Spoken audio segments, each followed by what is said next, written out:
Hello, everyone, and welcome back to Two Grown-Ass Men Complain About a Blue Hedgehog for an Indeterminate Amount of Time.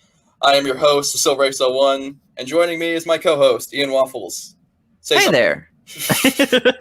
Hey there. Thanks for having me back again. I'm so glad to be just talking more about Sonic with you, man. Of course. Today, if you guys haven't seen our last discussion we did about Archie Sonic, I would recommend going and watching that. But, I don't think it'll be required viewing for what we're talking about today. But what we are talking about today is we are going to be kind of comparing and contrasting Archie Sonic and IDW Sonic, and talking about what maybe each of them did better than the other one, stuff like that.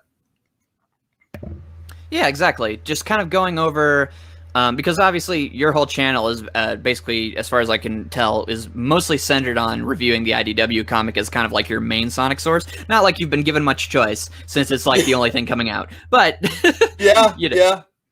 You've mentioned on many occasions your preference for Archie Sonic. You've brought up a lot in your IDW videos, kind of the things that you're like, oh, I really kind of wish they could go back to the way Archie Sonic does this. So this is kind of like a consolidation of all of those ideas in case someone maybe ever comes and is like, well, what is it that you see in Archie Sonic? Or maybe you were a bit vague on this. It's like, well, don't worry. There's a whole 4-hour video you can watch where I explain it.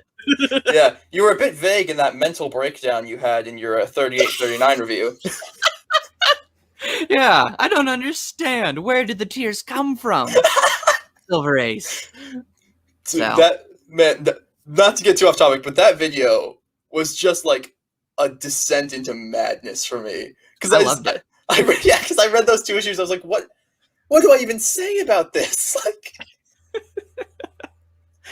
Yeah, but don't worry, we'll have plenty to say here. So, hey, as far as beginning, did you want to go pick your kind of your first topic as far as things that you kind of wish either were in IDW or things that you prefer from Archie Sonic? I think I want to let you have the first point simply because I have a point I want to give to IDW, and I feel like we should have that be slightly later because those aren't going to be plentiful throughout this video. Right. And I guess go ahead. Real quick, I want to give a disclaimer. Yes, both me and Ian do prefer Archie Sonic, at least unless Ian's about to bring a surprise on me. I believe he prefers Archie Sonic. Me and him do both prefer Archie Sonic. I'm making gestures with my hands, even though no one can see them, regardless. But I think it's safe to say that we both at least like IDW. Neither one of us hates it. And if you are someone watching this who does prefer IDW, this is not going to be like an IDW bash fest. This is merely a discussion. This is merely, giving some pointers as to like what we would like to see improve and what we would like to see come back from the past. Yeah, I'd say definitely understand that we're trying to come at this with good faith intentions. Like, none of us want IDW Sonic to like suck or be terrible, which I don't even think you and I would even say that it is currently. So yeah, like you said, just more or less just going over some points that we've wanted to discuss for a while. So as far as my first point, let's see. I think as far as and real quick, I also want to say that to be clear, a lot of the stuff we'll be talking about won't be something like, why hasn't there been 5 character arcs? It's like, we know that there's like literally like how many issues out? Like 30 something? Yeah. Yeah. 40 came out today. I haven't read it yet. So yeah. Like there hasn't been much time really. Yes. Whereas like, so we won't be saying like, wow, Sonic's arc in the 40 issues is way worse than Sally's 200 plus issue arc. It's like not comparable. Yeah. So just go into that. So anyway, so my first point would be that I would like the comic to more easily establish who are the characters and what are the people and places that Sonic values or cares about. And what I specifically mean this in reference to IDW is that we had a whole arc that was about not just saving the world, but actively seeing the people in that world be harmed and Sonic's reaction to it. And I thought that, and maybe sometimes non-reaction because he was usually kind of away from that part of the story. And I really wish that as the protagonist and as the character who we're going to see, give the final blow, I really kind of wish that we had some sort of idea of even just one character who is not a main protagonist or a side character who Sonic cares about or a place that he values or that he has some sort of attachment to, so that when the world is in peril, we understand what's at stake. As far as Archie Sonic goes, he always had Knothole, which was a place that he had to live his whole life in fear and then finally over time he was able to kind of reclaim it, so it's got sentimental value. And even if you don't have enough time for something like that, just something as simple as Pneumo Metropolis, which was kind of literally just kind of like handed to them, the value of it was that it felt like it was a safe haven from all the crazy stuff going on. So I really want the comic to just try to establish something, a person or a place that Sonic really cares about that isn't necessarily fighting back against Eggman. It's something he wants to protect.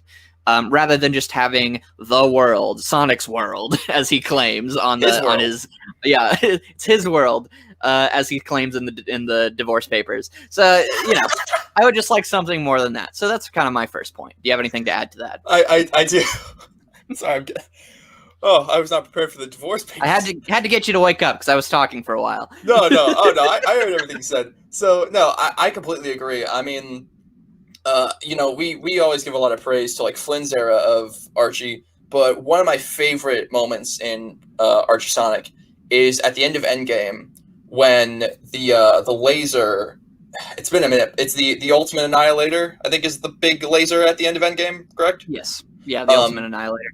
Yeah, it's pointed at Knothole, and are around. We gotta save Knothole's doing this, and then they seemingly fail. The Ultimate Annihilator gets fired at Knothole, and it's seemingly vaporized. And you have that moment where Sonic is just destroyed, and he, I think the line is something to the effect of like, "Everything I cared about, everything that ever mattered, is gone, and it's all because of you." And it's this great scene where basically Sonic's like, "I can't save them anymore, but at least I can beat the shit out of you, Robotnik." And like, I guess, yeah, you're right. There's no really like place where Sonic could have like nameless city from Sonic Forces. Like, there's no like thing that Sonic really has in IDW that's equivalent to that. Yeah, and if I could give like a put on my own writer's cap or whatever, I guess just to say, like, for example, since a lot of the games have happened, if you wanted to say like Station Square and maybe have a thing where like you just establish very early on that Sonic is known there, like people know Sonic, they see him as like he's the hero who saved them from perfect chaos. Maybe there's like a billboard that says, it's like it's got or maybe someone's like spray painted like Sonic versus Perfect or Supersonic versus Perfect Chaos, kind of also being a reference to Sonic Adventure with the mural, but also just being like, yeah, like people know Sonic and they care about Sonic and they're thankful to Sonic. And so if Station Square, for example, was maybe not the first one, but maybe around the middle or the last, and you actually set that up, other than just like, because I don't know, maybe Station Square did get taken over in the comic, because usually they just kind of put like a little word bubble that says like this is the place, but I wouldn't know that because there's not like a character or a moment or a connection point that would make that hit for me, other than just being like, oh hey, it's Station Square from Sonic Adventure. Oh, that sucks. Like you want there to be something that Sonic connects to. And I know what people might say. They might say, well, he has his friends, and all of them. And sure, but it kind of goes to a bigger problem with Sonic in general, which is that it doesn't seem like he's given much time to reflect or feel those things, which makes sense for an arc where he needs to constantly be moving and constantly be running. But I just feel like there wasn't that moment where I fully connected with the fact that Sonic needs to save the day, other than just that these cute animal creatures that I love are suffering, and I want them to stop suffering. It's been 2 years, Ian Flynn. Stop it. And I would like it, so personally, I would just like it to be more than that. I would like it to be more than outside things that I have to connect to, of just knowing these characters and having other connections to them outside of what is to be connected in the comic. Yeah, I feel there. And two things I want to add. One, real quick, to add on to your Station Square idea. What if that gold statue that we see in Casinopolis in Sonic Adventure, what if they had that be like something they made to like celebrate him saving them from perfect chaos? Yeah. Cool Easter egg. Or what if what if the Zombot virus was on a bird, it lands on the statue, and so literally it's spreading through Sonic and then hitting the city, and it just be like a creepy visual, of like, this is Sonic's fault, And real quick, before anyone brings it up in the comments, I feel like I should say, Ian, that's in the human world. What we see in IDW is clearly Sonic's world, which are somehow different. I mean, the problem is you're correct. So, which I hate. yeah, it's unfortunate. But something like that could have been done. Even if it wasn't Station Square, you could have done kind of a similar idea to that, just with the Toontown characters, you know? Yeah. Yeah, no, I don't know what else I could really add to that. I think your point is very solid. There is nothing that really grounds Sonic, and some people would argue Sonic shouldn't be grounded because he's meant to be this free spirit, always moving. But it's like, then why should I care? Well, then basically the story needs to work in a way where you either have other characters who care much more deeply and who also have a connection. And while obviously we see that with Amy, who's like have under a lot of stress, or Tails. Again, we're not given, even they are not necessarily given something to make that kind of emotional center. The closest you could say would be something like Cream, because regardless of her being like the youngest and like a cute little baby rabbit character, the thing would be that she's kind of like you could establish something like her being like the little sister of the group or something like that, where everyone wants to protect and take care of her. And so seeing her be lost could be that spark. And I just feel like, while there are things to care about and there are things to be sad about, I was sad about Cream when what happened to her. But I feel like there needs to be a broad general reason to attach to Sonic's world, rather than Sonic just happens to live here, so he should probably stop that. And if you're going to make a story where the world is at stake, and then your argument of, well, Sonic's a free spirit, he shouldn't be tied down, well, then the story should adapt to that kind of writing, or to that character, if that's what you think Sonic has to be. Then the story shouldn't be this dire. Absolutely. Yeah. Well, and so is that? Yeah, I'm good on that. Okay. Well, I feel like I had the other point, but I can swing back around to that later, because I feel like we should just keep beating up on Sonic. So I just want to talk about, pardon me, basically Sonic's characterization in Archie versus an IDW. And now you made the point before, and I want to say this again. Obviously, Archie Sonic had a lot more time to develop, and had a lot more time to kind of grow and have these different adventures, and you got to see him go through different arcs. But even still, I feel like if you look at like 40 issues of even just what Flynn did in Preboot, and 40 issues of IDW, what we have now, there's a very clear, like, I guess I would say, like, Archie Sonic feels more like a person, and IDW Sonic feels more like a caricature, if that makes sense. Well, it's all about characterization over arcs, because characters can be static, and that's perfectly fine. Like, characters don't have to grow or change or whatever. It's just that we enjoy that in stories. But sometimes you can have a character like Sonic, who everyone... Usually you get into Sonic because he looks really cool and the idea of super speed is cool. And so some people are just okay, and I'm okay, with Sonic just being the cool guy. The problem isn't necessarily that he needs to grow or change. The problem is more of how he, to show that he's a person, people react to different circumstances in different ways. Sure, you have a baseline personality. If you're more like a mellow person, then maybe getting fired at work or stubbing your toe, like even maybe both of those, you're just kind of like, okay, this makes me sad, but you don't get angry. Like, that's kind of your personality. But then when you do get angry, then that tells you something about that person. But even in circumstances like that, people always react to different things with nuance, with different types of reactions based on history or based on how they know that person. And I feel like with Sonic, his base personality is just jokes and basically, I would say kind of naivety, I guess, if that's how you want to put it, because he naively is kind of like, he's naively good-hearted. He wants to believe that Metal Sonic will just be cool from now on. He's very laid back and chill, and he's naive in the fact that, like, Mr. Tinker nothing will happen with that. We can just leave him be. He's naive in the fact of, even when Eggman has turned, that there's still good inside him. But I feel like a lot of the stuff feels pretty baseless as far as his character goes. I don't know where we can kind of establish that other than just like, this is who Sonic is. But also, it doesn't feel like there's much nuance to how he interacts with other characters. He's generally just like this. And I feel like this can be shown through actions. If you show that, hey, actually, he goes a little bit more extra mile with Tails, or with Amy, like, sure, he gets annoyed, but then you see a moment where he's just like, I accept it. You can hug me. It's fine. Like, or something like that. And I feel like that's what's missing from Sonic. It's not that he needs to, it's not like we need a House of Cards where Sonic's entire ego is literally punched in the face and then he cries and it apologizes and all this crazy stuff. You don't need to do that. But just something as simple as showing that he has a different dynamic depending on even the villains he's fighting. That's one of the most fun parts about Archie Sonic, is that with Nagas, he has no patience for him at all. And he's just like, you suck, get out of here, I hate you. With Eggman, he has a bit more fun, but there's always a breaking point where he takes things seriously. With Mammoth Mogul, he's more insulting about it, and he's just like, dude, don't have any time for you, go away. And with characters like Enerjack, he was more just having fun the entire time and making a point to actively egg him on, similar to how he responds to Eggman. So there's different things, there's different ways that even just interacting with the villain Sonic could be, but I feel like even that Sonic is the same. So that's kind of what I want from Sonic. I don't need him to have an arc. I just want him to get characterization, to give nuance to his character.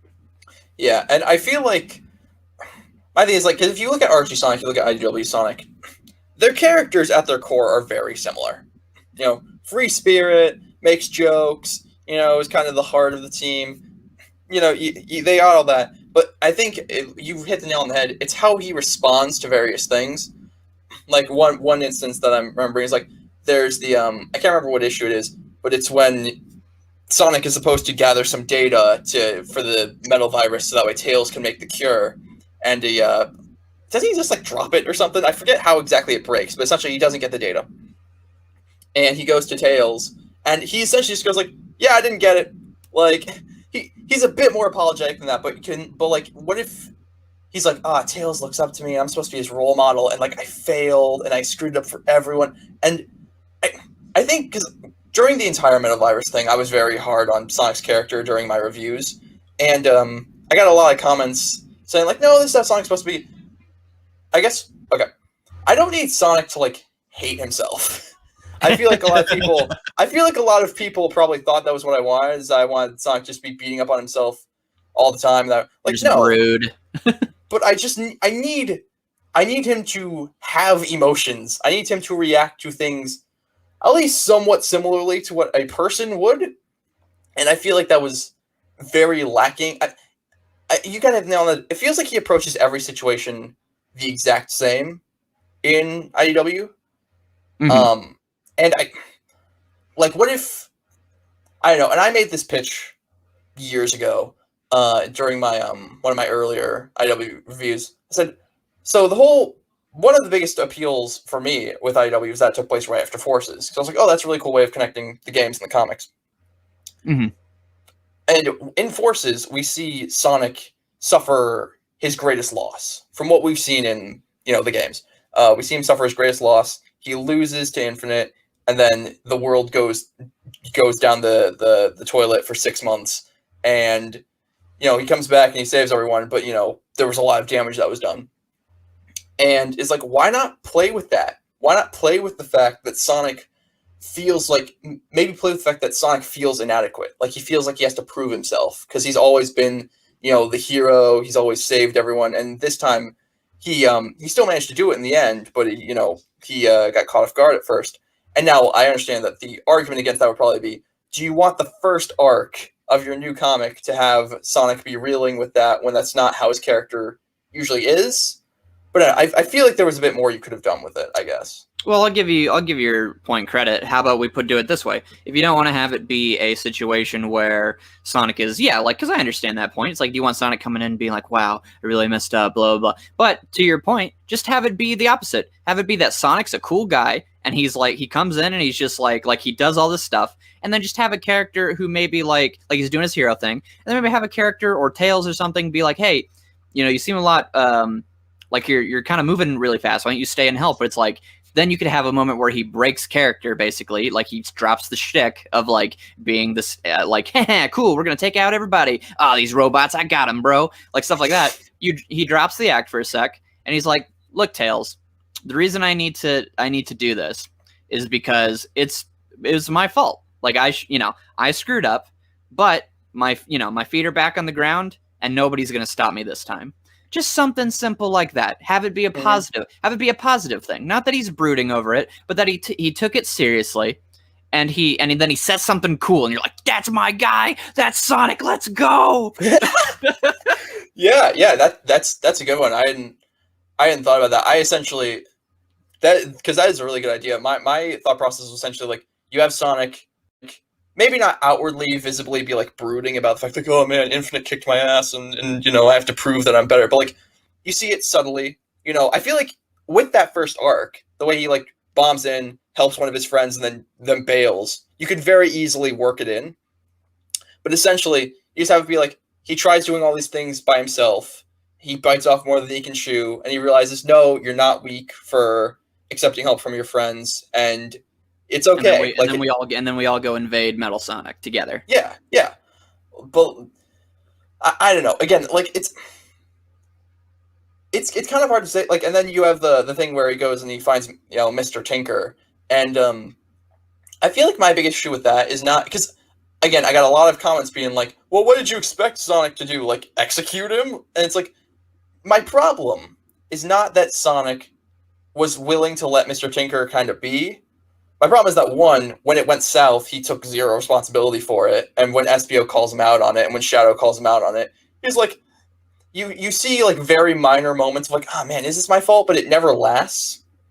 And I don't know if that's a mandate thing or what the deal is.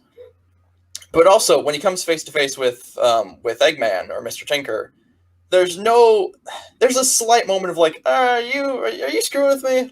Like you see it in like the panel when like Mr. Tinker goes in for the handshake and Sonic's like, no.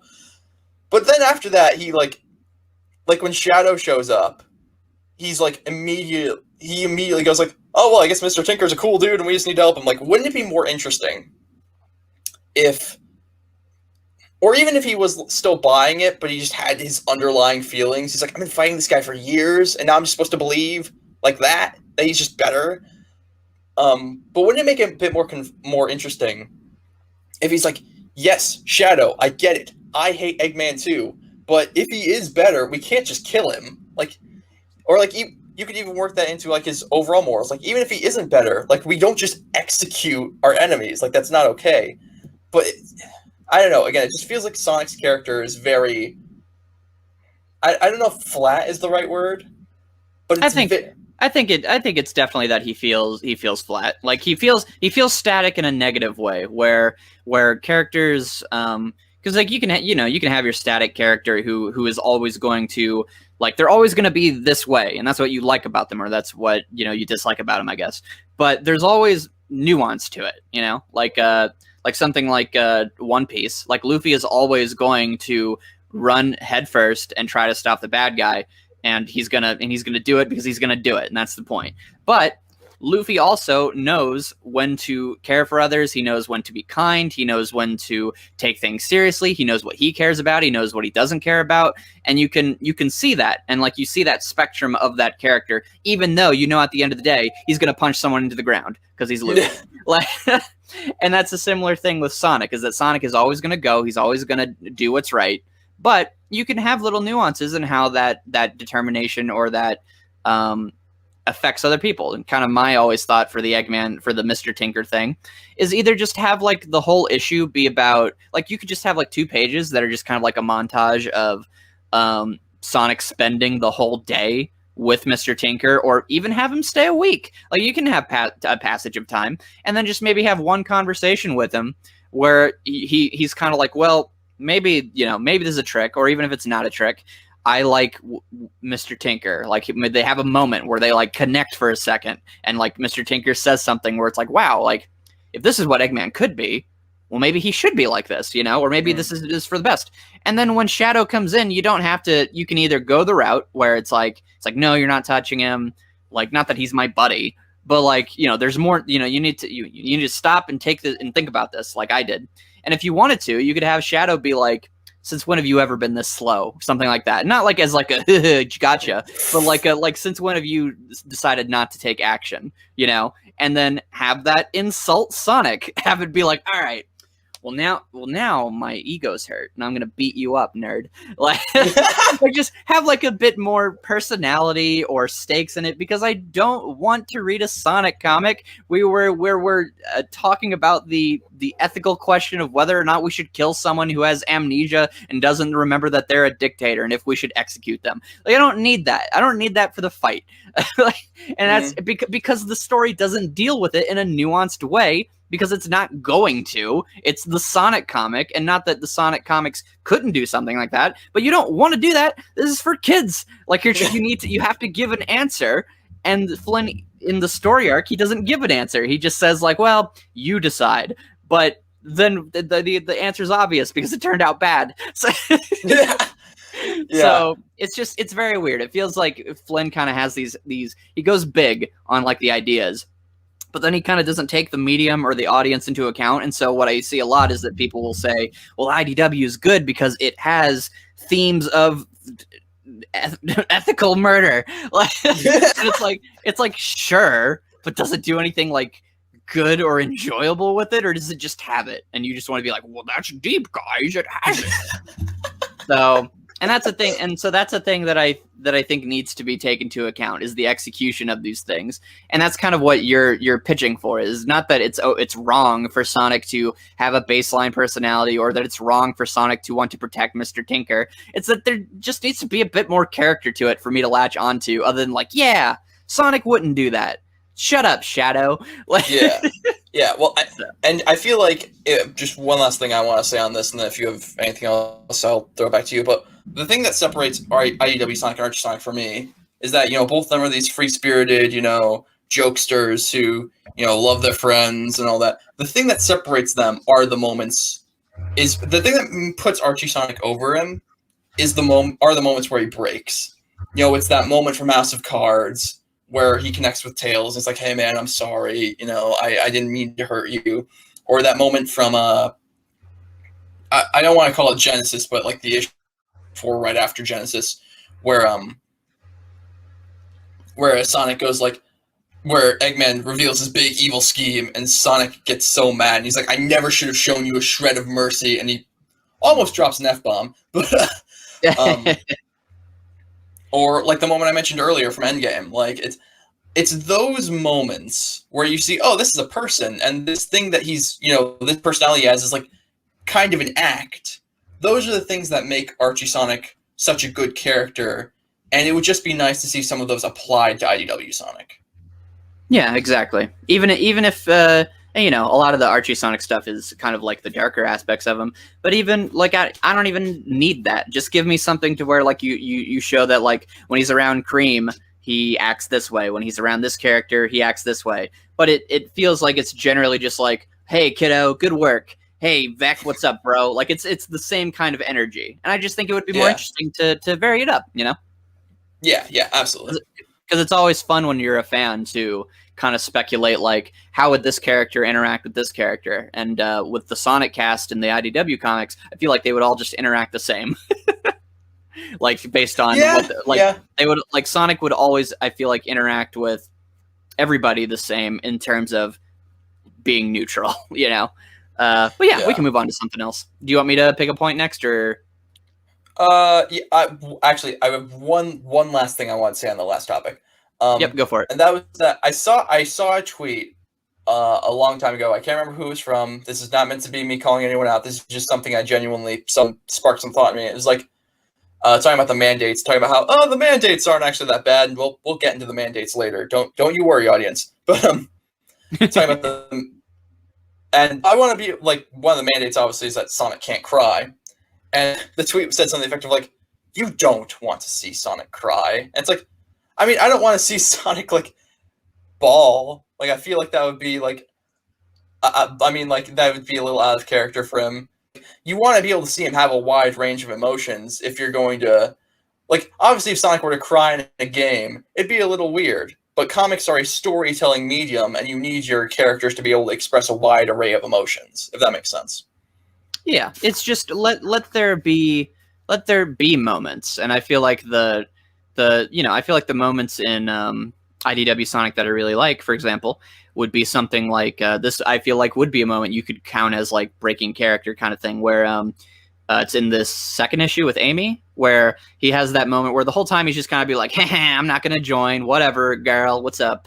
And then at the very end, he kind of like, you get that really cool shot of him like basically like speechifying his whole character. But it feels cool. It feels like in this moment, he's not being cocky. He's being confident in who he is. And then like, you're just like, oh, okay. Like you feel it, you feel like this is Sonic being like, no.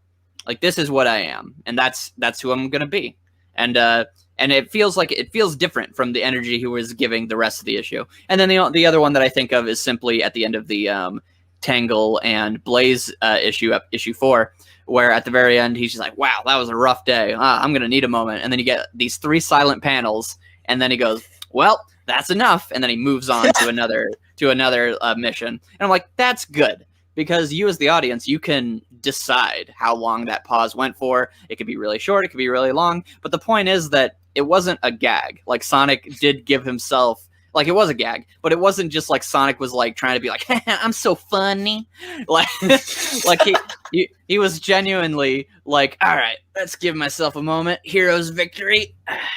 All right, on to the next one, baby. And he moves on. So like, and I want more of that. I want more of those moments for the character. So, yeah. Absolutely. Yeah, fair enough. You want to move on to the point you had? Yeah, I guess this continues on our Sonic train, which is just simply that with the amount of damage Eggman has done in this continuity, which is take over the world with 99.9% of everything either destroyed or whatever he did with all those people. We'll assume he just knocked them out and put them in prisons. He didn't kill nobody, but But so assuming that he did all that stuff, then he committed another world-ending event with the zombie thing after basically spitting on any goodwill that Sonic gave him. So like, this version of Eggman has done quite a bit to I think warrant maybe a more firmer approach from Sonic. And I don't mean that he can't joke with him. I don't mean that he can't have fun at his expense. But I feel like we've crossed a line where there should be a bit more insulting over mocking, and there should be a bit more of just like seriousness coming from Sonic in terms of what he's trying to do. Because at this point, it really feels weird for Sonic, after all the horrible stuff Eggman's done and that we've seen happen, and like we've seen in vivid, amazing art, color, like comic detail with the gorgeous art that these comic artists have been doing. We've seen the horrible suffering that everybody went through in the Zombot arc. So it feels kind of off to have Sonic just be like, hey, what's up, egghead, nerd? Let's fight, bro. Like, I don't know. I don't know if I want that. And so we either need a bit more space in between the time where this has happened, or I would just like Sonic to have a bit more nuance to his approach to Eggman. We've already kind of talked about this in general, so I won't harp on it for too long. The example I would give from Archie would be Enerjack, the Enerjack arc. This is literally like right after Eggman destroyed his hometown and made Sonic think that everyone he knew and loved was murdered and killed. So here's how Sonic reacts to him. Eggman wants to form a truce and work together to fight Enerjack. Actually, Sonic's the one who wants to engage it, but Eggman, obviously, he's like, yeah, bro, we'll totally team up. Ha ha ha, fingers crossed. Literally fingers crossed in the freaking cover. He's like, but in the thing, Sonic is like, he's giving him a handshake, and then he grabs his hand and he yanks him forward and looks him dead in the eyes and goes, yeah, and no backstabbing this time, okay? And then, like, that shows you this moment of Sonic being serious and being like, no, I'm watching you this time. And like, it's not like a joke. It's not whatever. And then after that, Sonic's like, ugh, that was gross. That I even had to like say any of that stuff. Like, I don't want to talk to him. And like, it shows like, and then after that, he's very serious too, where he's going in and he's like, okay, we got Eggman. He's figured out, what do we do from here on out? And you see it on his face. You see it in the way he talks. You see it in his seriousness. And I just kind of want more of that with Eggman because of all the bad stuff he's done. And this is kind of the baseline of what Archie Sonic was, because it was based off the TV show where Eggman had also taken over the world. And while Sonic would often mock and make fun of him, there was always that moment in the episodes or in the comics where he would then be like, yeah, jerk, and we're coming for you. We're going to take you down. Egghead, nerd, bland, and then he, leave. Like, you can mix the two. And so I feel like that seriousness towards Eggman is missing, because this Eggman, you can't treat him like Boom Sonic. You can't treat him like Sonic X Sonic. He has done horrible things, and people have suffered in no uncertain detail. So yeah, well, train of thought, come back. Well, you mentioned Sad AM, and it's like, obviously, you have all those moments of him messing with Robotnik, but one of my favorite moments from Sad AM, and one that has stuck with me ever since I did my first watch through of that, is there's the moment from Blast of the Past where Robotnik grabs Sonic, and obviously this is the past version of Robotnik, so he doesn't know who Sonic is, and he goes, "Who are you?" And Sonic utters one of my favorite lines that he has ever said, and then immediately he goes, "Someone you're gonna learn to hate." And it's like, yeah, love that. It's so good. And piggybacking off what you said before, like, he could still joke with him, but he needs to take it a little more seriously. Yeah, I would argue you could do it kind of like with Spider-Man, like the way he deals with his villains. How Spider-Man, obviously, in the comics and other mediums, big jokester, but he gets serious when he needs to, and he does treat his enemies like real threats.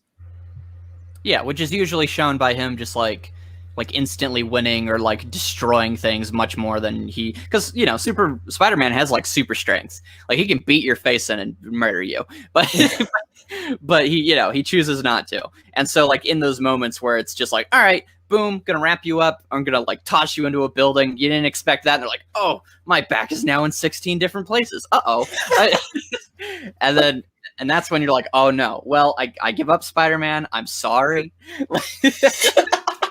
Like, you have that that moment where it's like, okay, we're not playing anymore, good night. Mm-hmm. Well, even then, you can do both. Like there was a tweet, there was a clip circulating on Twitter a couple days ago. I saw it from Spectacular Spider-Man, aka the best animated superhero show of all time. Do not at me. Where the quote is something effective like Dr. Octopus has Liz Allen, and he goes like, "I know your weakness, Spider-Man. You couldn't bear to see anyone hurt." And he goes, "I could learn to make an exception." And it's like, that's both a quip and him being serious at the same time. So like, you can do both. Yeah. Like, yeah. I think you're saying you would like to see something like a bit more like that from like Sonic and Eggman's relationship in IDW, if I'm hearing this properly. Yes. Yeah, exactly. Yeah, and that was a good example. So yeah, that's kind of my general point. We've already talked about kind of everything else surrounding that, so we can move on to something else. Alrighty. So I'm up with the next point? Yeah, go for it. Okay. IDW fans, I'm going to say something positive now. If you're still watching the video, thank you. But I know I would have clicked off by now. But so do you think they're like still hate watching it at this point? Just like, oh, sure. But I think we've been very generous. They should love us at this point. In fact, they should like, comment, and subscribe to your YouTube channel. But yes, and to yours as well. Oh boy. Thank you. Moving on. But so I would put, and this isn't even really a fair comparison, but I'm going to say it anyway. IDW is certainly more new reader friendly. I was going to say accessible originally, but obviously that could be a bit confusing because obviously IDW still is more accessible because you can still buy that. Yes. But because obviously, even if you look at like, just a small sampling of, because obviously if you look at a longer length series and a shorter, be hard to get into because it's like, well, do I start from the first issue? Do I go back? Do I start with like a certain writer? Do I start with like the example I would use if I haven't confirmed that I'm a massive Spider-Man weirdo already, would be if you were to compare Amazing Spider-Man with Ultimate Spider-Man. Amazing Spider-Man started in 1962 and is still running. Ultimate Spider-Man started in 2000 and you could argue is still running with Miles Morales, but also you could argue it had a definitive conclusion back during the 2010s.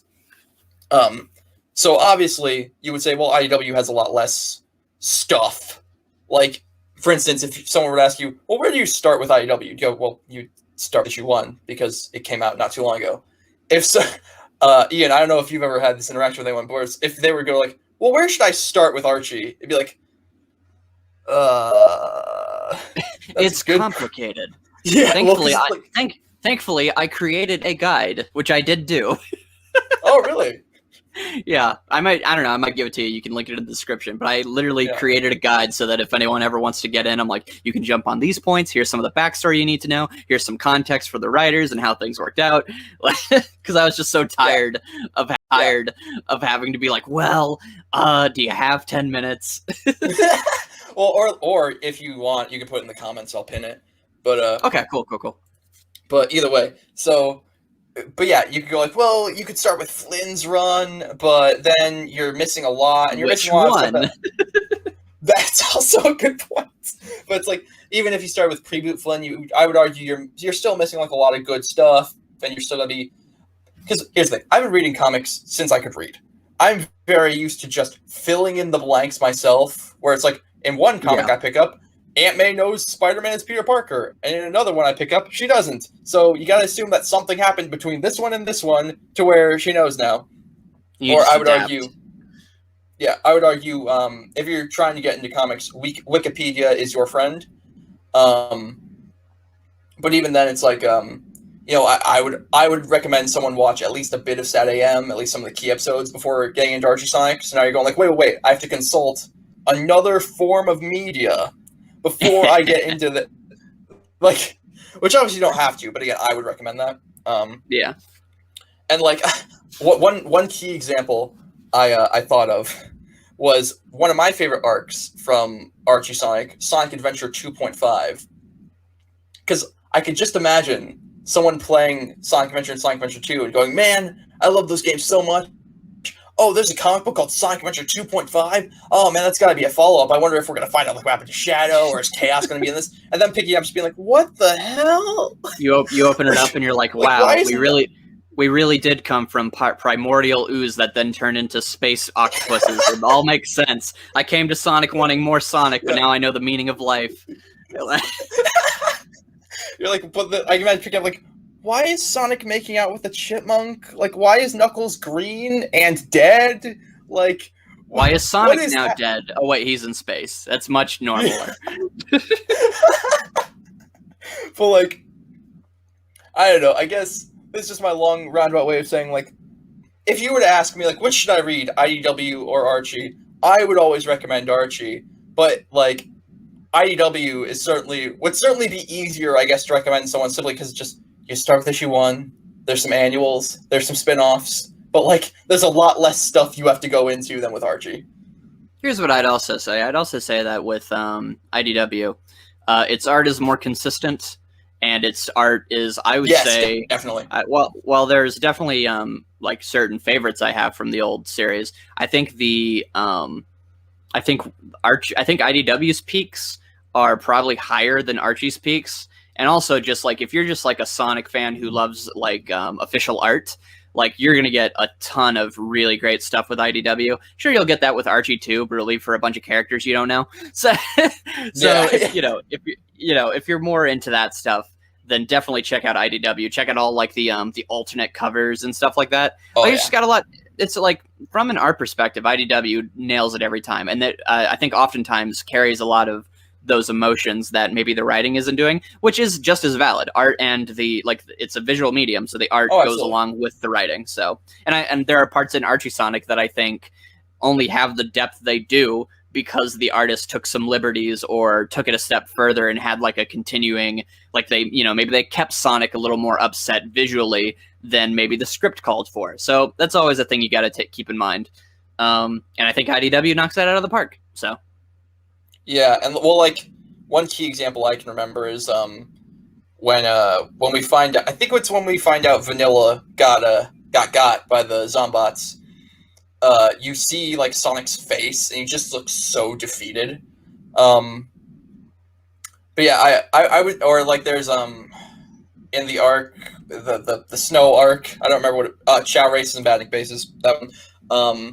When Amy goes up to hug Sonic, Evan Stanley took the extra mile to like have Sonic be blushing, which I think she actually said that Sega asked her to remove. I don't know exactly that, but like, because of course they did. But oh no. But Sonic can't like girls. What is he, a freak? All right. I feel like I should say for the audience, if you don't like girls, you're not a freak. No. But, of course no, not. So yeah, no. So I mean, yeah, you should probably enjoy the other side of your species and accept their existence. But Sonic doesn't roll that way. That's fine. He doesn't acknowledge women. So it's just something you got to deal with IDW Sonic. But he's all over the girls and he's all over the ladies in Archie. So you don't have to worry about it. He respects women's right to exist in Archie. So we're good.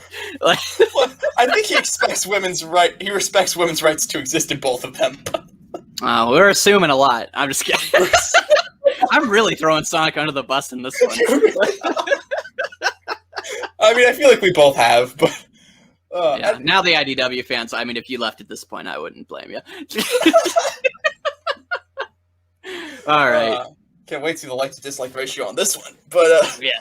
So, also, you mentioned how Jonathan Gray, how you really liked his art for Archie in the last discussion we did, and I would agree it does have a charm to it. But it did definitely like scare me off from certain arcs when I was first getting into Sonic. So it did me too. So yeah, it's like, why the characters look like they're melting? Like, what is? Especially since you look at the covers for a lot of those issues. I remember I checked out. I didn't read the whole thing, but I definitely skimmed the arc you told me about. Battle for Angel Island. Yes. And I looked, and I was looking through, and the covers just look like normal, like Sonic art. Like they look like art you would see like during the Adventure era, where it's like 2D art. And then you go inside, and it's like, like it's such a juxtaposition. Yeah, there's like just a lot of stuff happening. Like it's definitely like a niche style, but I really appreciate it once I figured out like what it was going for. But like you said, and then that is a common thing with Archie is that there's so many different art styles, and some of them are just bad. So like, so there's a lot of. I think so. I'm not a big not a big Ron Lim fan for Sonic art anyway.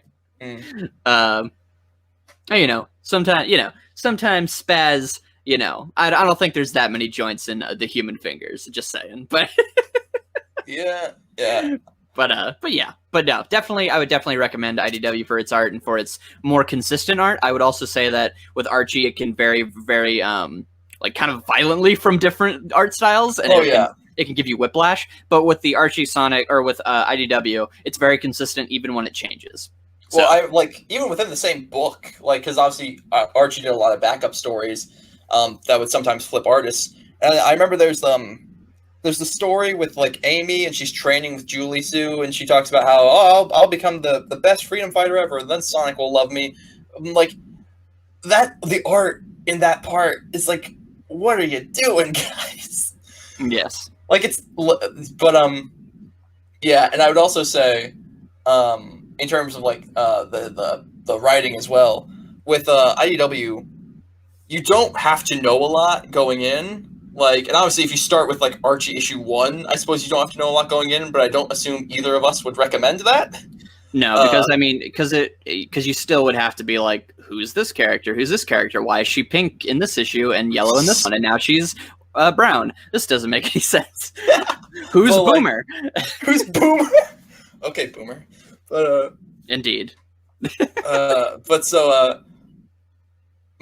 like, you don't even like. I would say like play Sonic Forces before reading IDW, but you don't even really have to do that. Like, as long as you have like the most base level understanding of the characters, you can jump in. Whereas with Archie, it's a lot harder to penetrate.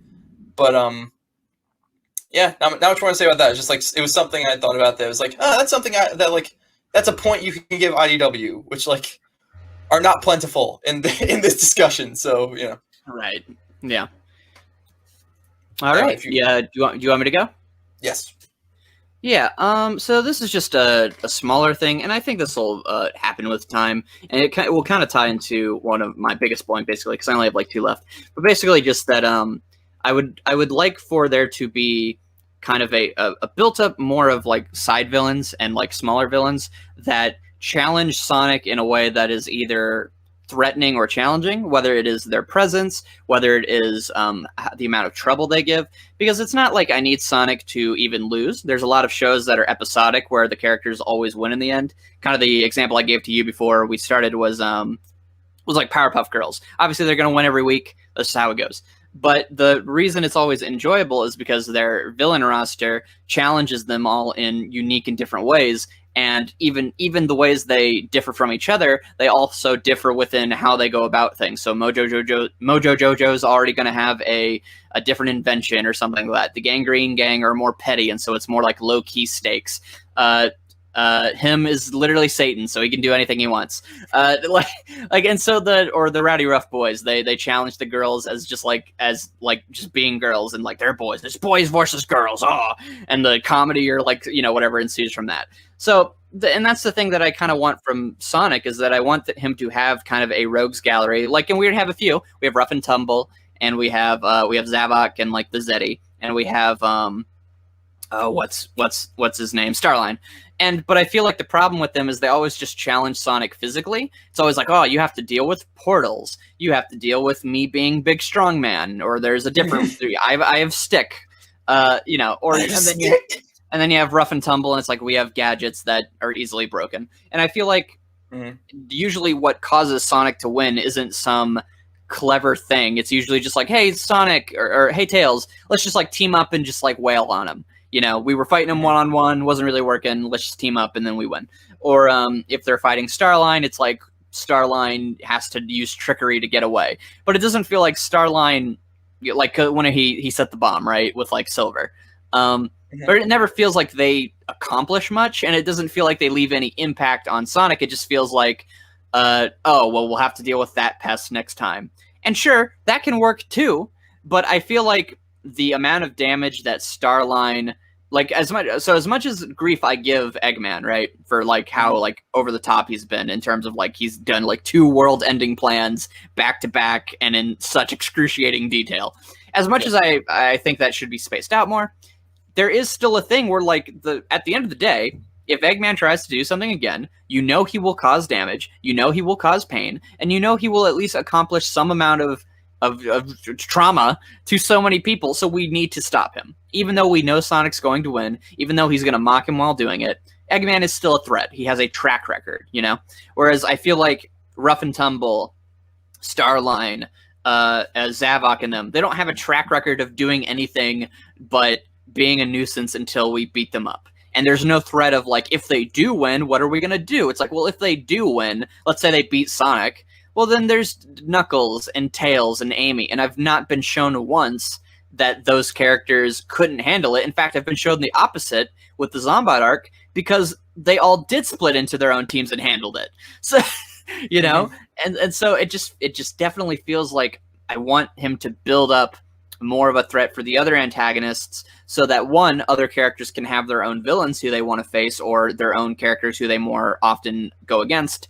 But also, just to keep things interesting, have there be more of a challenge than just like Sonic needs to go faster than the portals, or he needs to break the thing on Rough and Tumble's suit, or he needs to hit Zavok harder, just have a little more difference with that. If we go for examples with Archie Sonic, Scourge was always a pest. He has all the abilities of Sonic, but even though he doesn't win in the end, and at one point he does, but even though he doesn't win in the end early game with him, he's caused trouble before, and he always takes something from Sonic, or he always causes him more trouble than Sonic once, and Sonic gets serious. And so you see through how Sonic reacts that he is taking Scourge seriously as a threat, and eventually Scourge does succeed for a minor time. You have Mammoth Mogul, who the way he gets in on Sonic is that he uses his friends against him, and so Sonic ultimately has to deal with that. He has to figure out a way to try not to hurt them, and then he takes them away, and Sonic has to make a decision of giving him a Chaos Emerald, or defeating, or risking his friend's life. Or you have something like Ixis Nagus. Ixis Nagus challenges Sonic on the political side of things, where like Sonic can't just come in and beat him up. He has to deal with the fact that he's in charge and try to like undermine him. And sure, we're not dealing with politics in IDW Sonic, but it would just be really fun if like that rat guy, you know, the rat guy from the Chow Races story, if maybe he had a bit more pull or he got a little more out of the equation other than just, you know, we beat him or we beat Starline, you know? And so that's just kind of what I want from the villains. I just kind of want them to have more of a threat to Sonic and not just be physical, so that I can take this world as being bigger than it is, and also I can take it seriously if they ever decided to attack other characters and Sonic wasn't around or something like that. And so yeah, that's kind of my main point. Yeah, and I'm sure all those positives you listed about Powerpuff Girls will also be present in that live action show, right? Of course, definitely. I mean, they watched the show. How could they screw it up? So that's another thing. Again, I said I haven't seen Powerpuff Girls, but I've seen a lot of people being upset about that on Twitter, so I wanted to make that joke. But no worries. But so yeah, I completely agree. And you know, you said before about how most of the villains only challenge Sonic on a physical level. It's weird because like with Starline, right? Or he had the opportunity to be like maybe like a more Riddler type villain, I guess, where like he challenges Sonic mentally, and you know he has like these traps and these things. But then he's like, no, I just got a weird thing I put on my wrist that like makes it so I can like have speed and flight and power and stuff. It's like I feel like we missed the point here, guys. Right, and the way and like he's just made into a joke where literally he's like on the roller coaster being like mwahaha, and then he just like gets hit by Omega's head and he's like oh, and then he falls. It's like, oh well, good. I'm glad he's go away. yeah. He's like Snively but bad. Right. Well, Snively was in a position that made sense to suck, but yeah, and then well, because he was there largely because of nepotism too. So, yeah. At least in pre-boot. But yeah, I agree with what you're saying. And it's funny. I remember when Sonic Bad Guys got announced. I was like, "Oh, we're gonna get a series all about the villains of Sonic." And then we found out what villains they were, and it was like, oh. Which, by the way, I should say, despite the fact that I haven't touched that series on the channel since the first issue, I did think that series was quite good.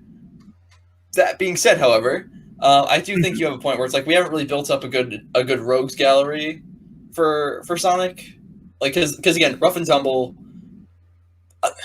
I feel like Rough and Tumble would work a lot better if you had other more serious villains, like for example, in Ultimate Spider-Man. I mentioned that earlier. At the beginning of like every other arc, they make a point to show Spider-Man beating up the Shocker. Just to kind of show, like, because he's a joke. yeah, Shocker sucks. So, like, you could definitely have Rough and Tumble be, like, those kinds of villains, where, like, we just see Sonic having to, you know, deal with them from time to time. But the problem is, the villains that are more than that are, like, Eggman, the Deadly Six, you could argue Starlin. Yeah. And that's about it. And that's about it. Yeah, and I would also say like the thing with Shocker is that Shocker is literally like a living like electricity, like a fire. Like it, like you could like if Shocker, even though he sucks, if he does anything, that's a building that Spider-Man has to save people from. That's people who are in danger. That's a city street that gets destroyed. You know, and so there's still a threat to him. Even through sucking, like you know, because he's just like he's just a walking calamity. And so, and that also plays into the comedy where it's like, dude, you're so powerful, but you suck so bad. You might be talking about Electro. Oh, maybe I am. But yeah. And all your Spider-Man fans are just like, that idiot. I watched the show, dang it. But with like Rough and Tumble, like the worst they're gonna do is they're gonna bully someone for lunch money, and like you know like what they did with that town where there's like feed me, like it's like okay. And I don't care about the town, and I don't care about any of those townspeople. So yeah, well, why would you? But right. Well, that sounds bad. Obviously, we care about like people being occupied by their towns. It's just that this is fiction, and you need to give us a reason to care about fictional people. But so I could just read a story where it does do that. yeah, exactly. And what's interesting because like in the games, you could argue we already have you could have a revolving door because what's interesting about Archie is that they did, have the revolving door of villains. Like, oh, well, this is an Eggman arc. Well, this is an August arc. Well, this is a Mogul arc. Whereas with this, it's like Eggman and Starlin are kind of like hand in hand. So, you don't really get, much. It's not like you have an Eggman arc and then a Starlin arc. At most, you'll get like Chow races and Badnik bases, but even then, you had like the Rat guy, and you had but like you could have like. It's weird because you could tell that this is where you start to see Sega stranglehold on what characters they are and aren't allowed to use. And I'm not even talking about older Archie characters. I'm talking about the Jackal in the room, Infinite. Yeah, poor guy. Because you could clearly tell that they have some rule about like you don't mention him, because he would have come up at some point if there weren't a rule like that in place. Yeah, I think Flynn's even said that, like, yeah, we're just not allowed to use Infinite right now. He's in like a limbo state because they're just like, we don't know, like, what to do with him. Yeah. Yeah. Well, and like that's fine, but it's I don't know, and it's like it's definitely not really. Well, I'm fine with him. I'm fine with him not being used in a major capacity. But the fact that he hasn't even been mentioned, the fact that the one villain who finally beat Sonic. That was a very spitty beat I just said there. The one villain that finally beat Sonic hasn't been even referenced about like, hey, what do you think happened to Infinite? Like, that's a little like, really, guys? Like, yeah, and that's less on, and obviously that's not on Flynn. That's just us more of a general statement for like the comic as like it exists. Where it's like, man, it would be great if we had that as well. Yeah, well, and like, you have Infinite who like. I get why they wouldn't want to bring him back, even though I doubt they're going to use him in future games. Like, so I don't know why. So, I feel like you might as well use him, but whatever. You have Infinite. Mephiles, I feel like Ian doesn't like, because I remember right when IDW was starting, him going on a live stream, being asked like, "Hey, is Mephiles going to be in this?" And him going, "No, Mephiles is dead." Yeah, I know. He was also one of the characters he wasn't really allowed to use. Which makes sense. Did in Scourge Lockdown. Yeah, I was gonna say he had like a minor reference that he could probably just put him in the background. But like, but I definitely get what you're saying about the Rogues Gallery, and I definitely would say I'm saying definitely a lot. I agree with you. I don't even know if Mephiles is in the encyclopedia. Let me check. He's in the Archie. Oh, you have the Archie encyclopedia? Yeah. Oh, you lucky son of a gun. I have every Archie thing ever physical. Mm. And by Archie I mean Sonic Archie. that'd be way crazier if I had all Archie stuff in general. Oh, you don't have every issue of Betty and Veronica? Unfortunately. But no, Mephiles I want to say is in the encyclopedia, because I think they mentioned they just used his game backstory. They're like, he was made in a lab in Soliana and Supersonic beat him. But I know they mentioned Solaris because they mentioned Princess Elise. It would just be really funny if they're like, but you can't mention Mephiles. It's like, what do you mean? He's integral to that story. Yeah. Oh boy. But not much more to say. I think one thing you could do, you could split, and I didn't read a lot of post-reboot Archie, but didn't they do this in there where they split Metal Sonic off from Eggman and had him kind of doing his own thing? In what? In post-reboot Archie, didn't they? I've seen like pages of him in his Neo form, like doing stuff. No, it's more that he gets sent on a mission to like get a Chaos Emerald from Sonic. It's like this little one-off issue, and I think it's like Universe 75, where they go to like Silver's future or whatever, and they have to chase him down or whatever, and then they defeat him, they toss him through a portal, and then later Eggman literally has like a whole beast story where he's like, where's Metal Sonic? He's like, well, we can't find him. He's in like an alternate dimension. And then they find him. He's like, I'm coming for you, baby. Then he goes and gets him. It's really funny. I remember seeing a page of him like talking to Breezy. I want to say the character's name is. So that's just a flashback to Metal Sonic. That's just explaining like how did Breezy how does she know things? Blah blah blah blah blah. Because that version of Metal Sonic doesn't do anything. But yeah, it's just like a flashback. Okay, but I'm saying if you wanted to like expand Sonic's Rogues Gallery, yes. If you wanted to have Metal Sonic go, for lack of a better term, go rogue, kind of start doing his own thing. Yeah, that would be interesting. Yeah, that'd be something you could do. So, yeah. Anyway. Do you have any? So I know you have more points. Did you have any more? I have a couple heavier ones. How many do you have left? I just have my last one, so you can take the floor if you want. Okay.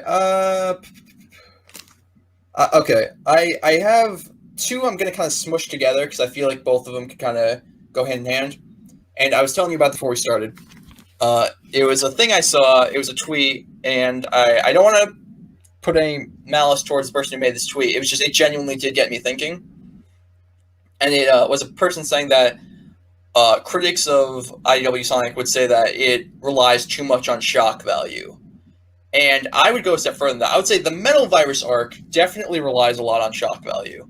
But I would say overall, I think IDW Sonic, because it's so heavily regulated by Sega, I think it very oftentimes tries to hide its lack of, character moments with fan service. Okay. And here's the thing.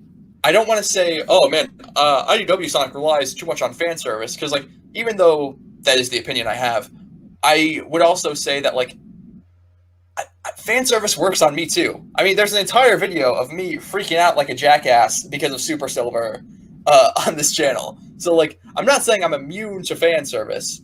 I'm simply saying that if you look through IDW, there's a lot of instances.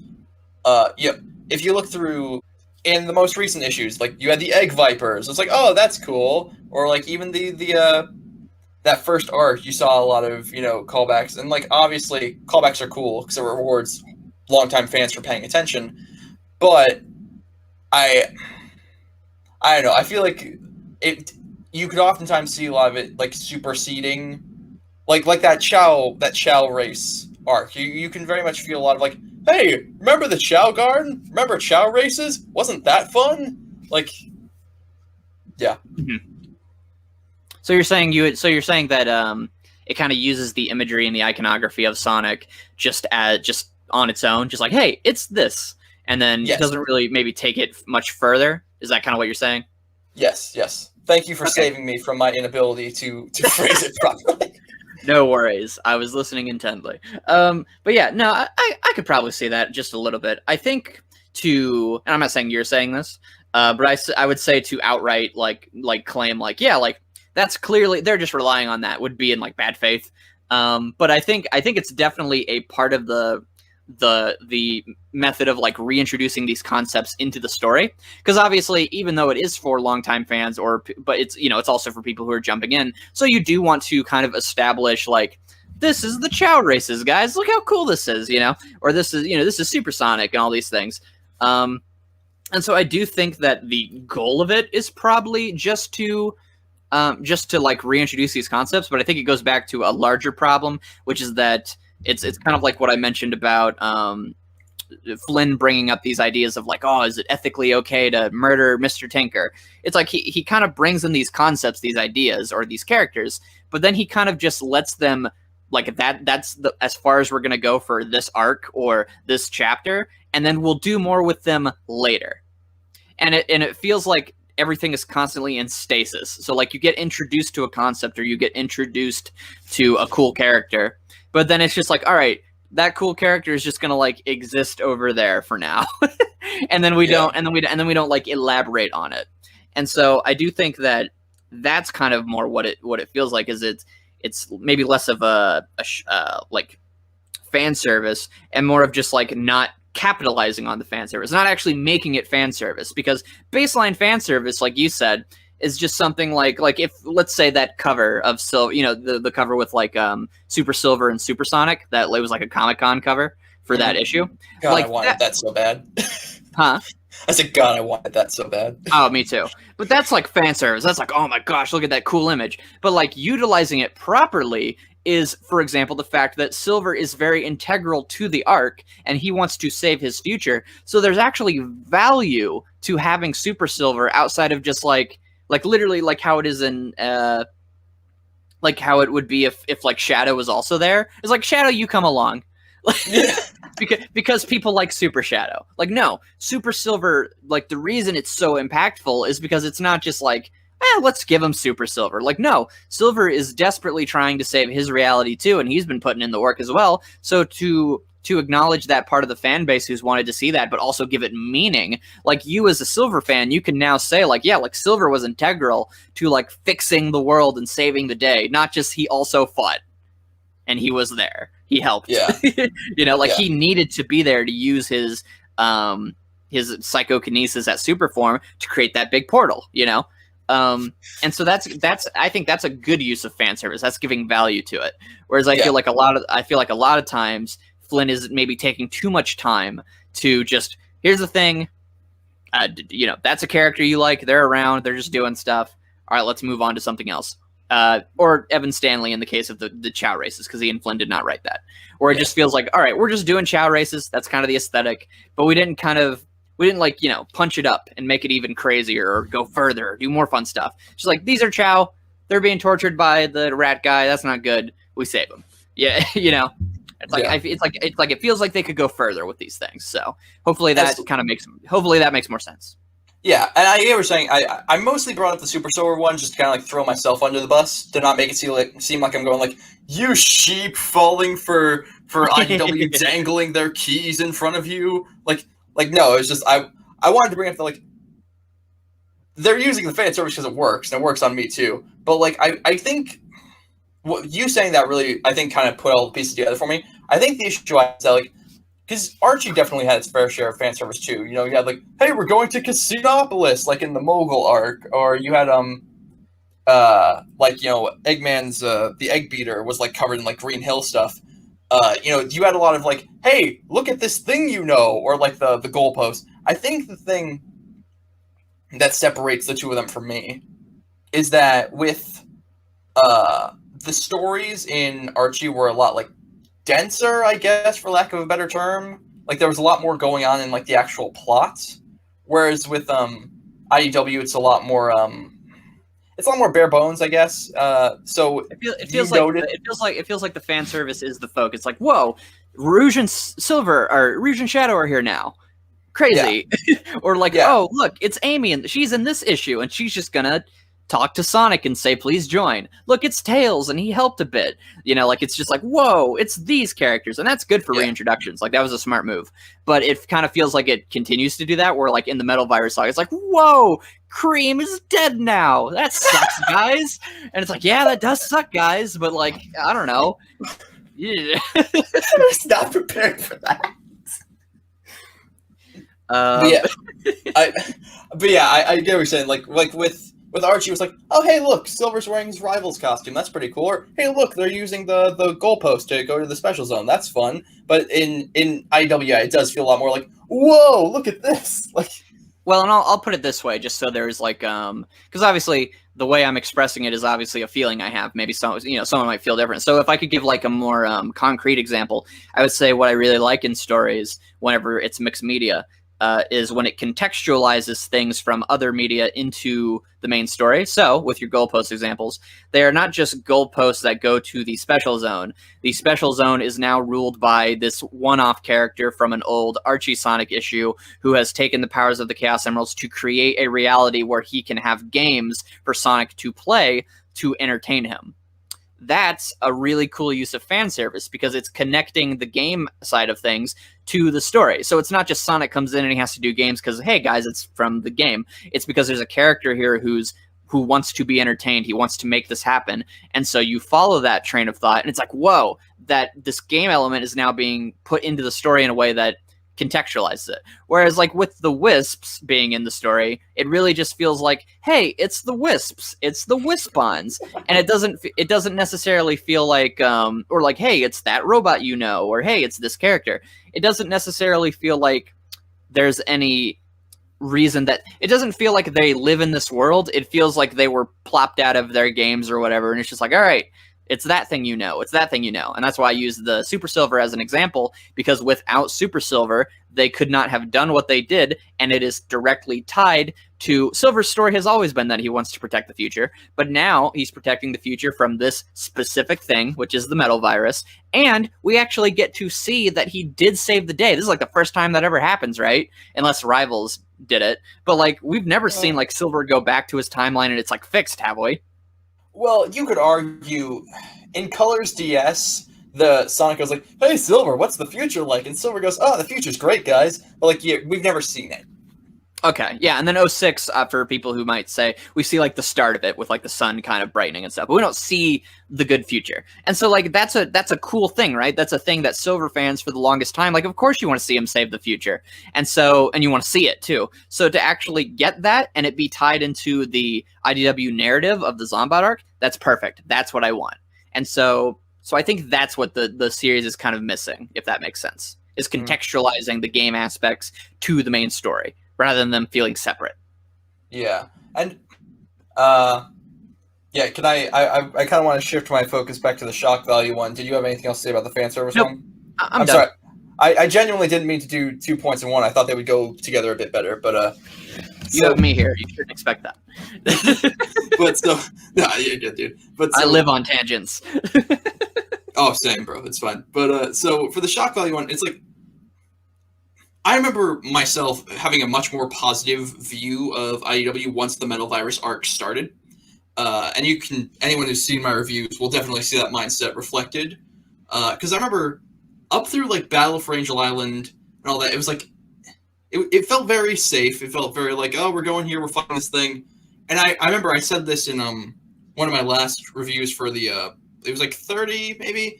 I was like, it feels like they don't think we can have an issue without a fight scene or without like some sort of action. Like we can't just let the characters like breathe a little bit.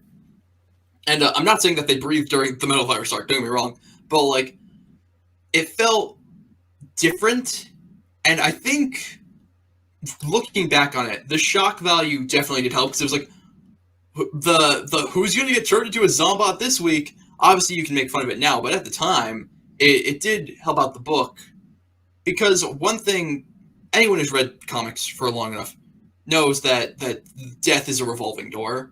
Oh no, Spider-Man got replaced with Dr. Octopus. We'll never see him again now. Or, oh no, Superman got punched to death by a dumb rock monster. Well, he's never coming back. But in this, we got to see the characters die off, but without Sega getting up on Flynn about what are you doing with our characters? Like no, don't worry, it's a temporary. They got some goo on them. It's fine. Yeah. But I definitely think that the Metal Virus was much more of a band-aid on problems that the series had with like characterization and stakes than it was a solution. Obviously, because it had to end at some point. Right. Do you have any thoughts on that? No, I agree. Like generally with stuff like that, like yeah, it definitely. I mean, do you want to transition into kind of your point on the mandates since it's kind of been a little while? Unless you wanted to bring up your last point. No, I think I'll save that for when we're really close to the end.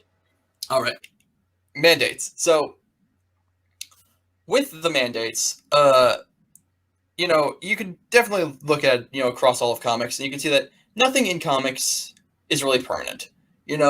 Or no, the only thing that is permanent is really the status quo. Peter Parker will always be Spider-Man. Bruce Wayne will always be Batman. You'll have weird in-between areas where, Dr. Octopus hijacked Spider-Man's body and now he's Spider-Man for a year. Or, oh no, Batman's lost in time and now Dick Grayson's Batman for a year. But at the end of the day, it always comes back to, the way things are supposed to be, quote unquote. But with IDW Sonic, you don't feel like you even get the opportunity to have like fake change. It feels very safe, and it feels and I remember I saw. No, I'll get into that point later. It doesn't even feel like you have like the opportunity for fake change. It feels like they're so worried about scaring people off. Like I was genuinely surprised because obviously with the there's a mandate that I've seen that's like no Sega character is allowed to die. And I'm almost kind of grateful for that, because in comics, you generally see the, like, this book's getting stale, what do we do? Kill the main character, we'll bring him back later anyway. Like, so it's almost refreshing that they don't have that cop-out. But at the same time, it's like, yeah, but at the same time, it's like, could you just do something? Like I'm really surprised they ended on that cliffhanger of Sonic, like, blowing up with the warp topaz, because that feels like something Sega would swoop in and go, are you implying that Sonic died? Sonic didn't die. Why are you implying Sonic died? Which I almost wonder if that was part of the reason that in the next issue everyone is so certain that he's coming back, because just to not scare people off. Yeah, I wonder if that was the thing where it's like, you make sure people know he's not dead, like, because obviously he's not dead, but like, I don't know if they felt the need to clarify that, but like, I think it would have been more interesting because one line I really like from that issue is where Eggman goes, "Oh, look at them all mourning. It's like I'm the only one who actually knows him." That was cool. Like, he was the only one who was like, "No, he's not dead. Like, what are you talking about?" But everyone else was like really upset. Mm-hmm. But then, yeah, he just lands in Blaze's dimension with amnesia that doesn't matter, and then he comes back. Like, wouldn't even that have been interesting? Say he has amnesia for a bit. Like, he comes back and he's like, "Oh, who's Egg Guy? Who's this? Who are all of you?" And he has to relearn some of these lessons. But it's like, nah.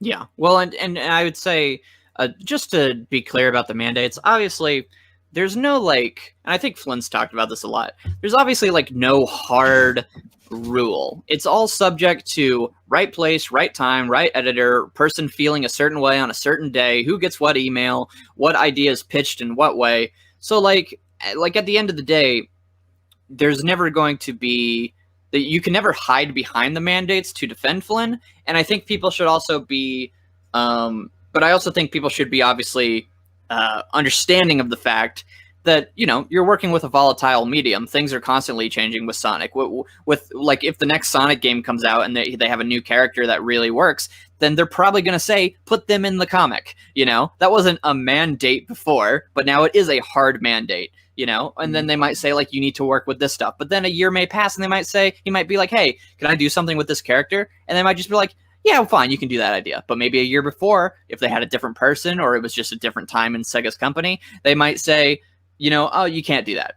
And so I think with the mandates, my ultimate, I guess, thoughts on them and point with them would just simply be that it's never so simple. And I don't think we can ever make too many hard and fast judgments on how to work around them or what to work with. I think really we just need to understand them, but also I think it's fair to criticize the comic for things it does, even if the mandates exist. Like, we know for a fact, like Evan Stanley has said this, that she has to work around with how Sega wants Shadow handled. Ian Flynn has said this, but that doesn't mean you can't criticize the way they were handled, because there are ways to write around those things. People have been writing around restrictions for forever, you know, with stories. And so it doesn't, so you can't hide behind the idea of like, well, he couldn't do this idea because Sega wouldn't let them. You don't know that. And two, you can't necessarily just go to bat and be like, wow, Ian Flynn, you just suck at writing Shadow, because you need to understand that obviously he's working with things. There's got to be some understanding with that. And so that's just kind of the only point that I've ever kind of wanted to make about the mandates in some sort of video fashion, is just that they're constantly changing. Like, anytime someone asks Ian Flynn on his podcast, the Bumblecast, like, about the mandates, he always talks about how, like, it's constantly changing, you know? The Sonic can't cry rule, that might literally not even exist. That might have been, like, I've seen people mention it and be on like a Wikipedia page. That might be something that he literally said offhanded one time, and it's changed since then. You know, the idea of like them losing, that might have changed since then. Maybe they would give an exception and be like, well, it's the climax of an arc. You can do that. You can't do that. So that's just sorry that if that doesn't necessarily tie into maybe what you maybe we're kind of trying to ask me, but that is definitely something I've always wanted to state about the mandates. So I just kind of wanted to get them out here, if that makes sense. Well, and no, you're good, dude. But I want to say just a couple things regarding the mandates. Is one, I feel like I should say this because if I don't, someone in the comments will strawman my view on it. I don't even think all mandates are necessarily bad, because, and I might be misremembering this, but I believe Ken Penders wanted to kill Sally in Endgame in the original Archie comics. Yeah, she did. And Sega said no. Sega came to him and were like, "Yeah, don't do that." And like, I'm obviously very glad they told him not to do that because I like Sally and I I like what she went on to do in the later Archie comics. So it's not like it's always bad. Like, sometimes artists do need to be reined in, and heck, I would go as far as say sometimes some of the best art comes from having to work within restrictions. Because if you have just anything that you can do, a lot of times people will freeze up, and you need sometimes to have some limits. Like, you can do this, you can't do this. Or you might lean too hard into what you enjoy, and therefore it's more niche and it won't appeal to as many people. And you need someone to come in and be like, well, maybe you could do this, and then it'll appeal to a broader audience, or it'll appeal directly to the audience you're going to. Because sometimes your ideas are obviously going to seem cool to you when you're thinking them up, but you need perspective. So.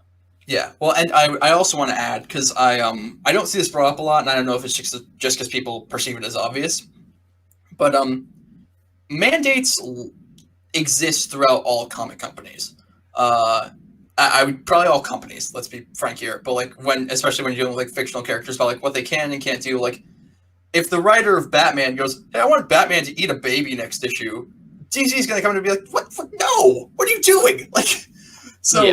This isn't just a Sonic thing that he can that we can just like hide behind or use.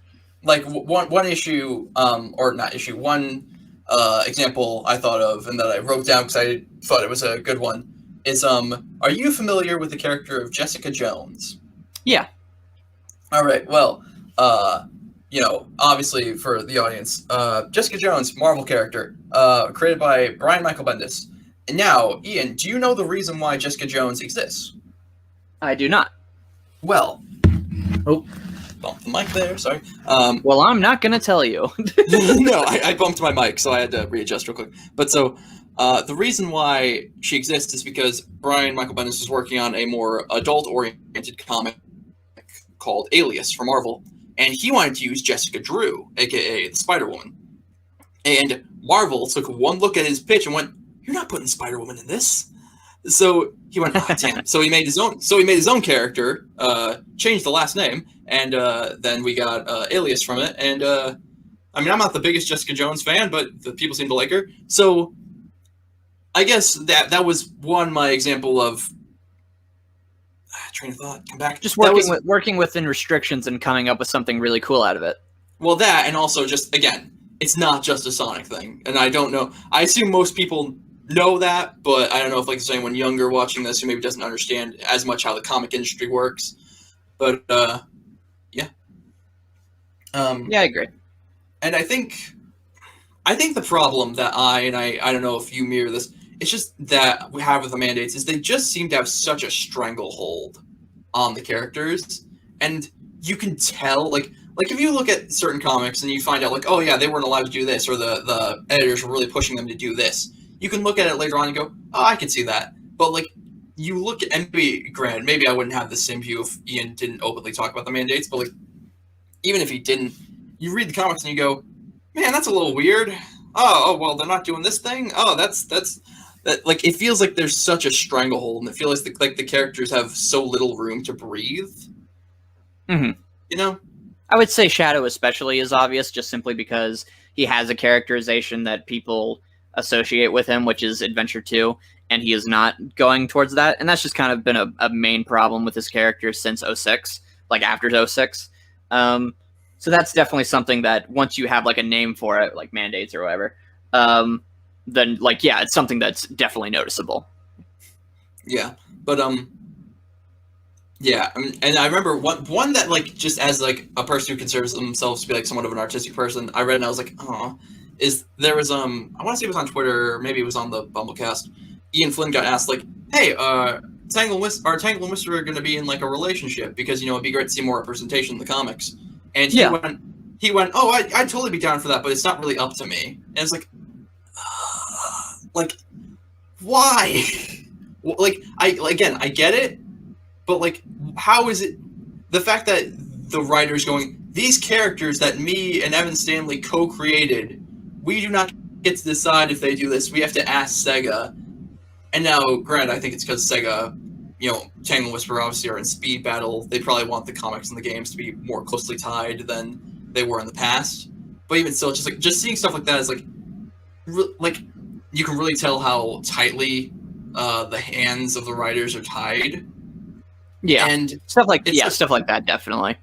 And you look at like I think Ian Flynn has openly said I don't like writing for Shadow in IDW because I can't do so many things. And I don't know. Do you want to hop into just talking about Shadow as a category, or? Yeah, we might as well, because he's a he's kind of a big point. Yeah, let's beat this dead horse some more. But so poor Shadow. Let's shoot Maria dead twice. Yeah. Ouch. But no more humans. It's funny. It's Sonic's world, baby. Yeah, it's funny. I remember, slightly off topic, but I remember when the Sonic movie came out, everyone being like, "Oh man, they're putting it with humans. That sucks." But then when I saw the Sonic, I guess we're calling it Sonic Rangers teaser, where he was in the real world, I had a thought. I was like, if the movie motivates them to put humans back in the games, maybe it was worth it. I mean, the movie seems to be have a lot of good side effects from what it's done. So far, I haven't seen too much negative. Obviously, we'll have to see how Sonic's character is written, in terms of if any of that comes over. Which it wasn't like he was written poorly in the movie. It's just not a Sonic that generally most people, Sonic fans, want in the games, at least. Mm-hmm. But yeah, no, it's really cool that happened, and I do hope they lean more into having humans back, because they're not inherently bad. It's just how you use them. Yeah, but anyways, yeah, minor tangent. I just wanted to get that out while I was thinking about it. Yeah. But so, back Shadow. It's how I guess my thing would be, you look at, and I think the view that a lot of people have in Shadow, it's an example of the Archie comics kind of permeating subconscious without even really realizing that it's doing it. Because I remember, I think it was maybe Tales Channel I was watching a while back. They said that you wouldn't consider Shadow and Rouge and Omega to be besties. It's more like they have a working relationship, and they care about each other, but they wouldn't let it show. And I was thinking about it, I was in the games, that's pretty accurate. You look at Heroes, Shadow, 06, all the games where they mainly interact. You wouldn't go, man, they look like they're the best of friends and they have lunch together. No, it's more of a working relationship. It's mostly in the comics, and things like Shadowfall. What's the arc where Shadow and Knuckles fight and the emerald gets broken? Yeah, I know which one you mean, though. Yeah, it's mostly stuff like that where you get to see their camaraderie kind of come out, and yeah, where we're bros.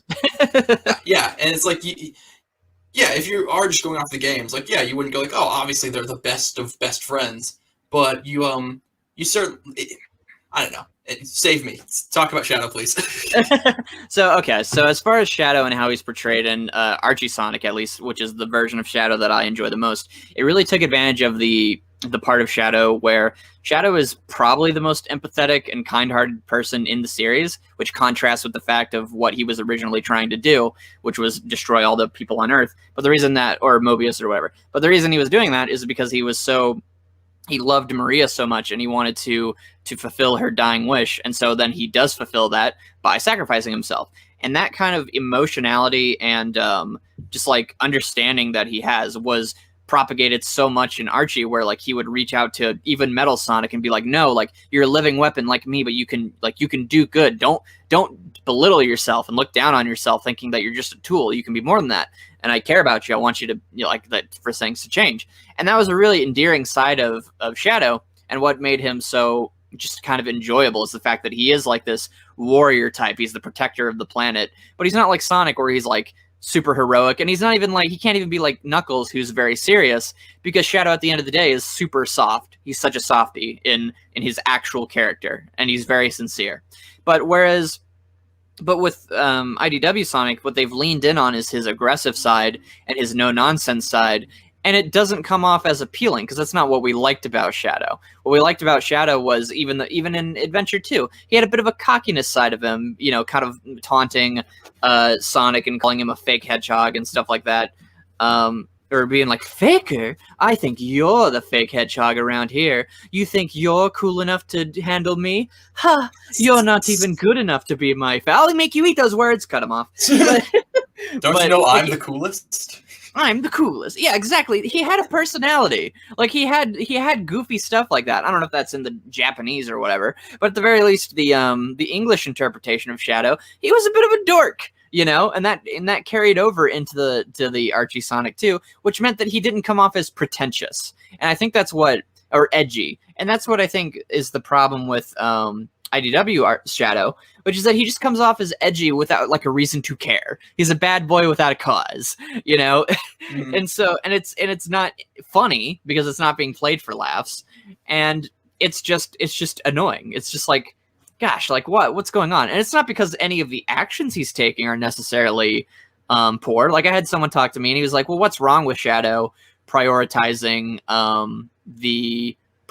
going after Starline? Starline is a threat. Why does he have to go after the Avalanche and save the people? I'm like, well, it's not that he has to. It's how he goes about it. It's how he's like, whatever. I'm gonna beat up that duck nerd because he made fun of me and he beat me up. And that's his reason, is that he's like, no, Starline, like he beat me and he will pay for that injustice. And it's like, dude, people are gonna die, idiot. Like. And it's like it takes away the soul of Shadow. He doesn't feel like he has a heart anymore. And that's something that it feels like Sega has missed. And it feels like that, because even in 06, as much as people want to crap on 06 or whatever, 06 has a great Shadow story about the fact that even if the world betrays him, even if everything turns against him, and I don't even think they mentioned Maria because it was supposed to be kind of like a reboot of sorts at the time, but he says, even if the world turns against me, I will still fight to protect it because it's my planet. And when it does turn against me, I will fight even harder.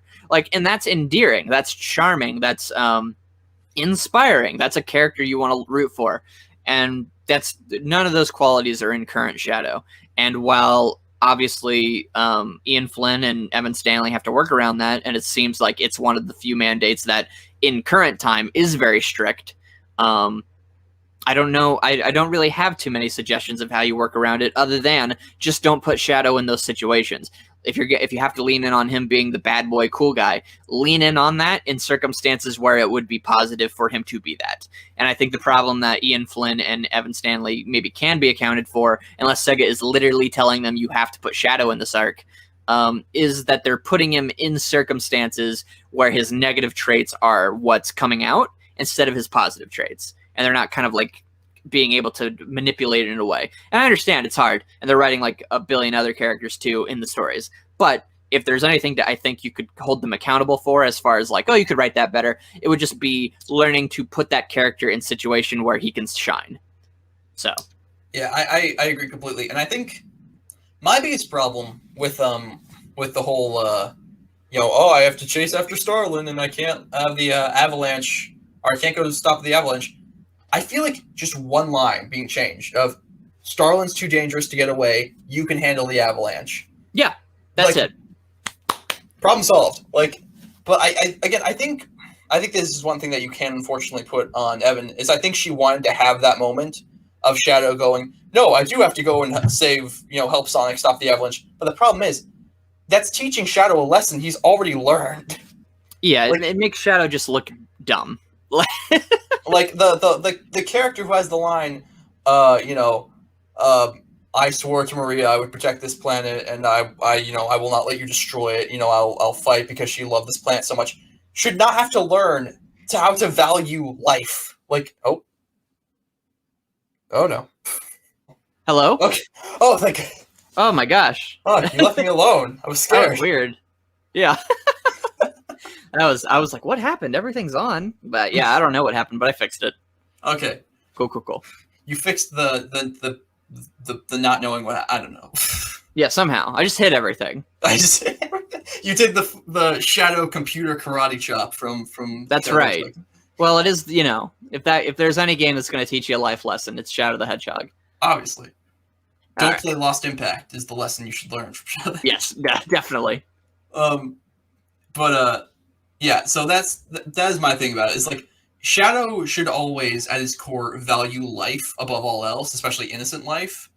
And I think well, something you said about leaning into putting him in situations where that bad boy quality can kind of shine. One of my favorite moments in Archie is, and I don't remember exactly the line, where he goes like, "Eggman, I've come to kill you," and he goes like, but heroes don't kill," and Shadow goes, "Yeah, Sonic's a hero. I'm not." Like, Yeah, something like that. It's like, sure, it's edgy, but at least it's like it makes sense. yeah.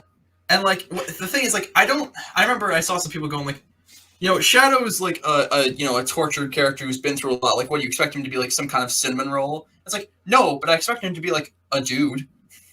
Yeah, I expect him to like care about the things he's supposed to care about. Well, like one small thing is in like Sonic Heroes, he has the line where he just goes, "Cool city." Like, it's like, this is neat. Like it feels like he isn't allowed to be like a dude. He just has to be like this stoic, like says edgy stuff and then beats up bad guys. He goes back into his pod and he sleeps until someone wakes him up. He doesn't have any hobbies. His room doesn't even have a bed.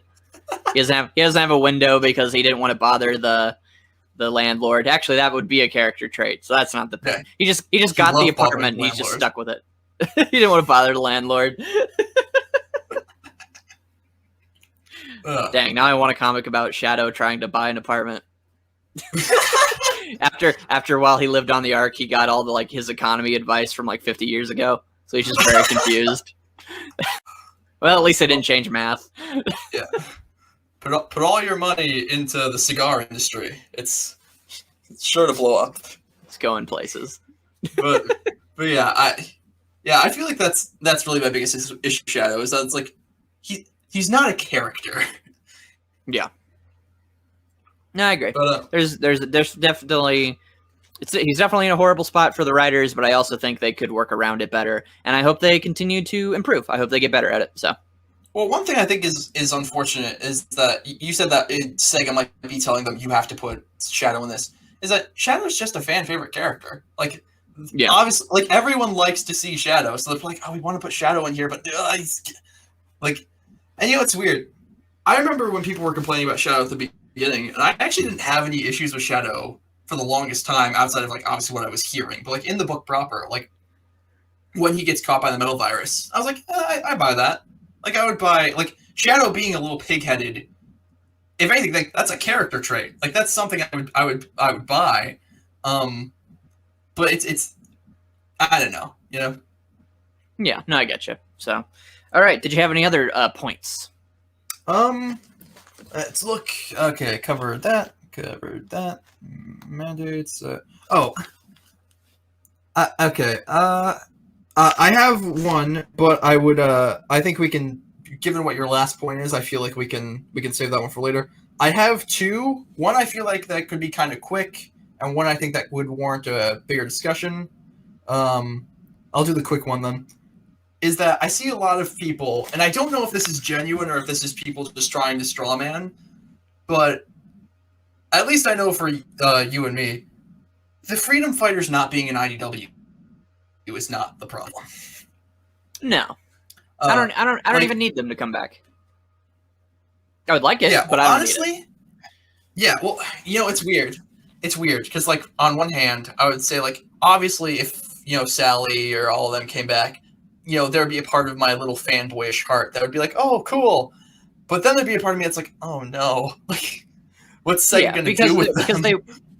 Because they would just basically at this point just be different characters because their whole backstory would have to be changed, their relationships would be different. So at that point, they're just new characters, Well, yeah. So there's no real point to bringing them back, and I'm fine. That's why, like they got way better treatment than they ever probably should have. So they were relevant. Yeah, absolutely.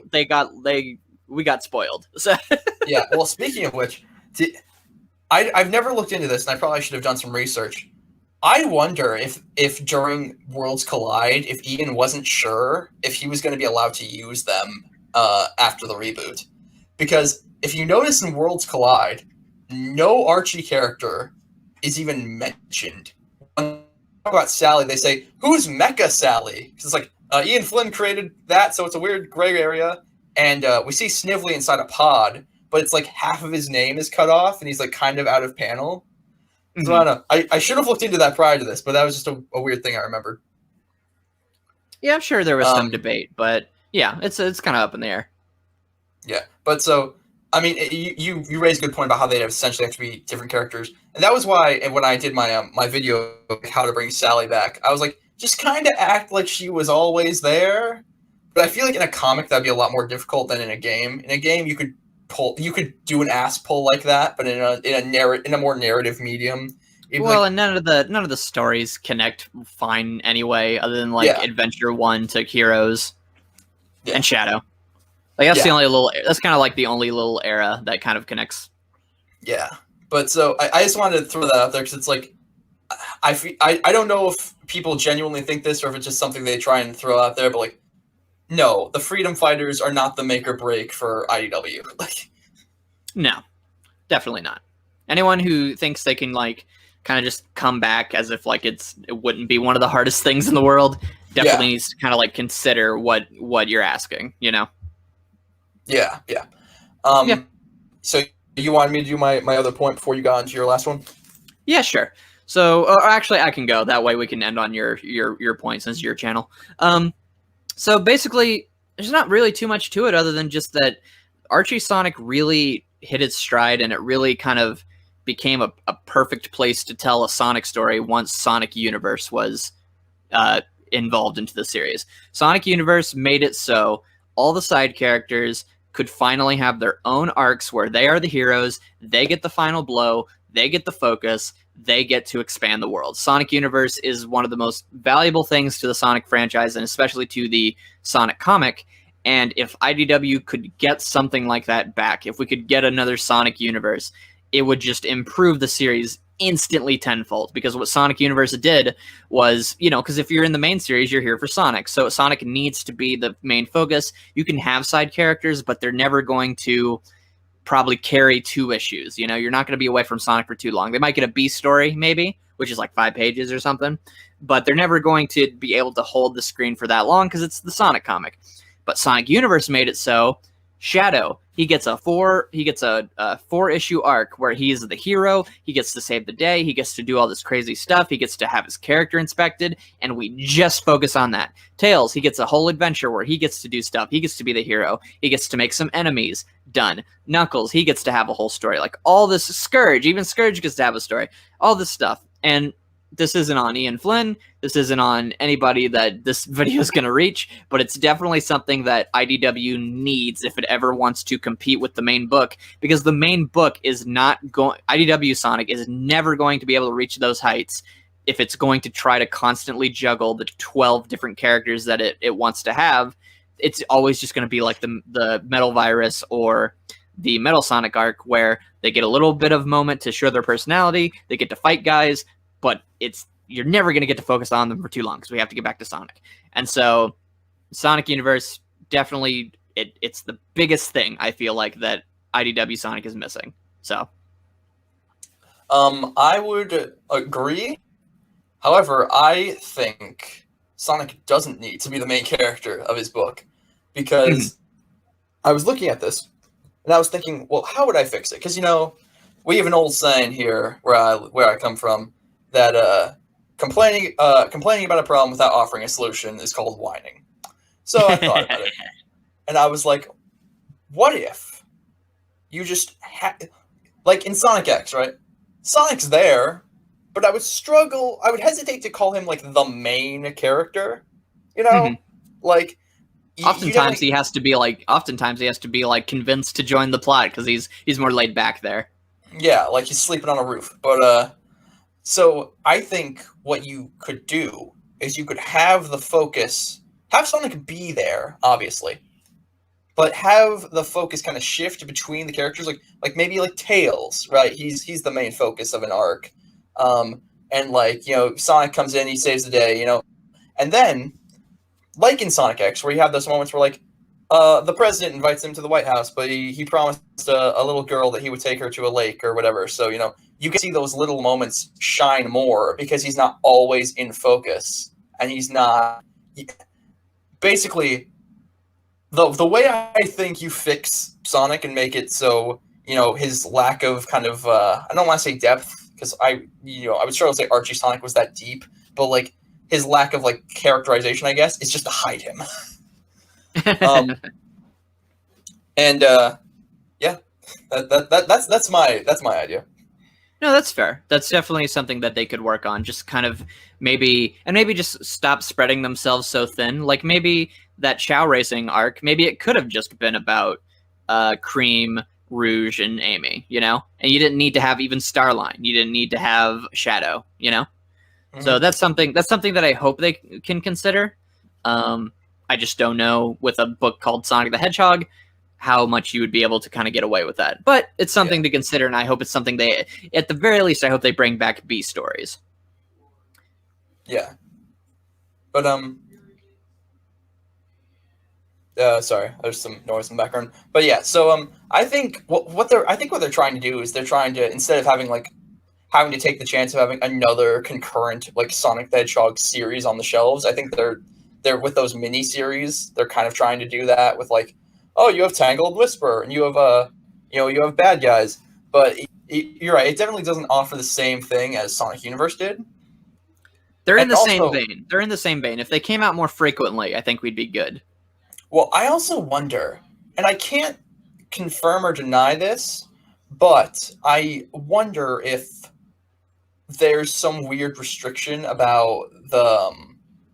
And maybe this would be why you would want to bring it back to title like Sonic Universe. I wonder if the other Sega characters can't like have their own title. Because think about it, like Tangle and Whisper was about Tangle and Whisper. The Bad Guys was about Starlin. Zavok was there, but like that was really it. Like in terms of like focus, and even then again, he wasn't the main focus. So I do wonder if there's some weird thing behind the scenes there with that. That's possible. Yeah, but I wouldn't know. But it's definitely something to keep in mind, obviously. Yeah, but I would agree completely. I would love to see a Sonic Universe-like book.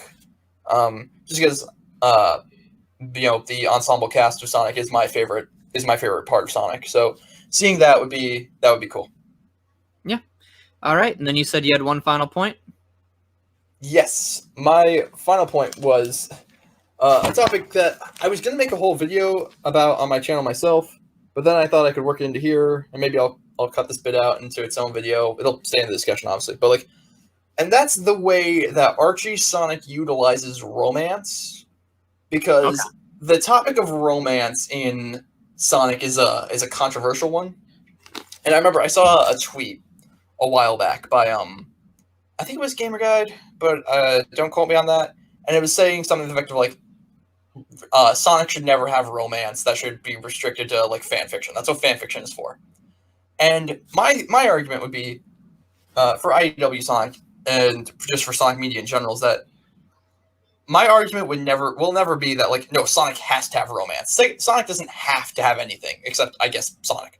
Right. But my argument would be, why would you limit yourself to saying Sonic can never do blank? You know? Like I guess that's my problem with things like that, or like Sonic shouldn't be serious. Like, why would you limit yourself? Like, I don't know. Like, do you get what I'm saying? Oh yeah, definitely. There blanket statements like that never really hold up to scrutiny because there's always exceptions. AKA what people really liked about Sad AM was the relationship between Sonic and Sally. So it can definitely work. It just depends on the context of the story.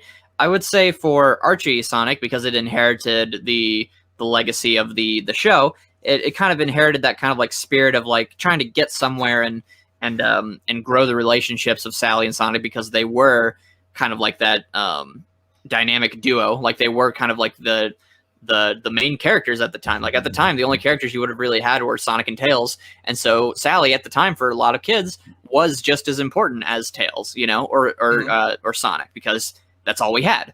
And so it made sense, especially with the time too, to just like pair them up and stuff and have their relationship of friends become, romantic. With current Sonic, I don't know that you need it, but I don't think it would be terrible to at least, for lack of a better word, flirt with the idea of having Sonic at least acknowledge or appreciate Amy. Like, I've never been an Amy Sonic shipper, but I've always been for the idea of giving them something. Because, because like the poor guys, they're never gonna get anything from Sega because they're just so against it. And I would not be against like something like Sonic finding something appealing in Amy. You might have to age her up a bit. I forget like how old she is compared to Sonic because he's 17 and she's like what 12. Well, the official ages are such bullshit, though. Oh, I know, but like if they wanted to, if you want to cancel Sonic, like well, I think the official age for Sonic is 15, which a 15-year-old with a 12-year-old is still weird. Don't take anything out of this that I'm not saying. It was weird when Aang and Katara did it, and that was only a 2-year difference. So, is that an Avatar reference? Yeah, it's an Avatar reference. Okay, I knew a thing. Okay, cool. But yeah, like it's that type of thing. But that's the only reason I brought it up is that people would totally just be like, "What the numbers say?" But like, I don't think there's anything wrong with Sonic having maybe like a flirtatious side or like a teasing side, or just just having a serious romance between any character. Like I really liked the whether you thought it was romantic or not, the dynamic between Amy and Knuckles was really sweet, and how they were trying to always protect each other and encourage each other and help each other through like emotional things that we're going through, which is something that Sonic and Amy kind of never get to be allowed to do together. So I think that while the series maybe it doesn't want to go to like a deep like melodrama or like something like Archie Sonic did, which while I enjoyed it, I could see why people hate it, where it's like Tails is Tails is in love with Fiona and Fiona's dating Sonic, and now Tails is upset at Sonic and it's spiraling for these other things. Like I understand if someone doesn't want that in Sonic, but I don't think that there's no inherent value to it. I think what it does for Sonic is that it goes towards the idea of like, is he a character who would give up his freedom for a little bit of quiet time, or be able to, as he says to Sally, like he can slow down for her, and that kind of stuff is endearing. Relationships can be endearing. The romance is not inherently bad in stories. It just has a really bad reputation. And it doesn't inherently even have to have conflict. Like it can just be cute. It's a Sonic comic. I'm fine if the romance aspect is just like, that's just kind of nice. This is fun. This is a cute little thing. Like, you can just do that. And so yeah, I agree with you. I don't see a problem with it. Yeah, well, and like it's weird, and this is less relating to IDW because like there's not really any comparison because there is zero romance in IDW. Like even the Sonic and Amy stuff you could argue is somewhat toned down. But like it's weird to see the lengths also people will go to. Like I don't know if you've seen this. I've seen this argument start to pop up, is where it's like, well, you see, romance leads to sex, and Sonic is for kids, so we can't have that. It's like, can you like? So many kids franchises have romance in it. Like, how is that? Like, why are you only making that leap for Sonic? Yeah, that's just a silly. Yeah, it's just a silly. Yeah, it's just bad argument. Yeah. Just simply because you're making a lot of logical leaps. There's obviously examples that contradict it. Yeah, no, I get you. Yeah, but so, that was really all I wanted to say about that because I feel like people bring that up about They'll bring that up as a reason for why IDW and Archie or why IDW is better than Archie. And I had a point that I completely forgot and I wanted to make much earlier in this, but I'm remembering it now, so that's what matters. And that's that I would argue that Archie and IDW are essentially completely different books for completely different types of readers. Archie plays a lot more into the melodrama, plays a lot more into the characterization. And for, a reader like me or like you, I assume, that who, go to comics for the characters and for the interactions, that's cool. Like, we like that. But some people, you pick up a comic, you just want to see your favorite heroes fight someone, or you just want to see them, like, banter. And IDW is much better for those people. So, like, with as far as the romance thing, I think that is one of the biggest things between Archie and IDW, where it's like, it really does just come down to personal preference. Yeah, and what you're invested in, so... Yeah, no, that makes definitely sense. And I would say, to round it out, that's kind of the biggest appeal of IDW Sonic, is that no matter what, you're going to see all the characters you like they're in like every arc together pretty much. You're going to see all these characters you like. Ian Flynn is always good at witty dialogue and fun character interactions, regardless of if I wish there could be more nuance to them. He's great at writing Sonic. I saw he's back on the book and there were some preview images. of Sonic going against Eggman, and he's like, yeah, that's what you said last time, and then we got your Plegopalooza, and it's like, that's great, that's so funny, like just like, sure, what I want Sonic, and that's what brought me on to say, like, I want Sonic to be more serious. But if that's not what you want, if you want the status quo to just reset and we just have fun with these characters and we do these crazy ideas, even if I feel like they're not capitalized on enough, then that's fine. And I think that's what IDW delivers on, is that it is consistently good. Like, at the end of the day, it is consistently enjoyable. It is consistently endearing in terms of the characters with the art and the way Ian Flynn writes their dialogue. I'm not really into Evan Stanley's dialogue style, just not for me. But Ian Flynn writes most of it, so that's what you're gonna get. And even with Evan Stanley ones, they're just gorgeous to look at. Like, she does some of the art for the Chow Races one. It looks gorgeous. So, like, the Sonic comics, even if the writing was terrible, they are beautiful art books of your favorite characters. And so I think that no matter what, IDW is always going to have the consistency that the Archie Sonic could never have, just because it was being pulled from so many different directions. And if you're into that kind of stuff, if you just want to see your favorite character for a little bit, maybe maybe you do want to hear Sonic and Shadow talk about, like, the Mr. Tinker thing, and it's, for you, it's less about the characters kind of dwelling on it, but more of you just want to think about it, and you're just like, oh, that was really cool that the comic did that. If you're that type of reader, that's perfectly fine, and I envy you, because you know, for me, I have a different thing that I get out of the series, and obviously it's not catering to me anymore. But I still think that the people it is catering to, like, people really love the IDW book. It's selling just fine. It's doing very well, obviously, enough to get Tangle and Whisper into official media, you know? So it's doing great, and the people who love it. So all more power to you. And definitely anything we've said about this, if you're someone who you really love the series and you think all the changes we say are stupid, then definitely, you know, stick with that. You know, we're just kind of, we're at the end of the day, we're not trying to come at it from, like, here's where it's absolutely failing, it needs to change. But it's more of, as older fans, here are the things that we would like for it to add into its catalog and to make it a more enjoyable product for us. Is that selfish? Heck yeah, baby. So, yep. So that's my final point, I think. Yeah, I would just like to say that, train of thought, come back. Sonic. Yeah, it's my train of thought is on fire. It's careening off a cliff. I want to say real quick, on Evan Stanley, read Ghost of the Future. I don't know if you have, Ian, but in terms of the audience, she writes the characters very good in that. I just wanted to say something nice about her, because I didn't want it to seem like we were bashing her. Because, again, I love Ghost of the Future. And her art is gorgeous. Her art is wonderful. Yeah, especially when you look at those older Ghosts of the Future and you see, like, how far she's come. It is really cool to see. But yeah, again, you know, IDW Sonic, I like it. I don't love it, but I'm glad that there are people who love it.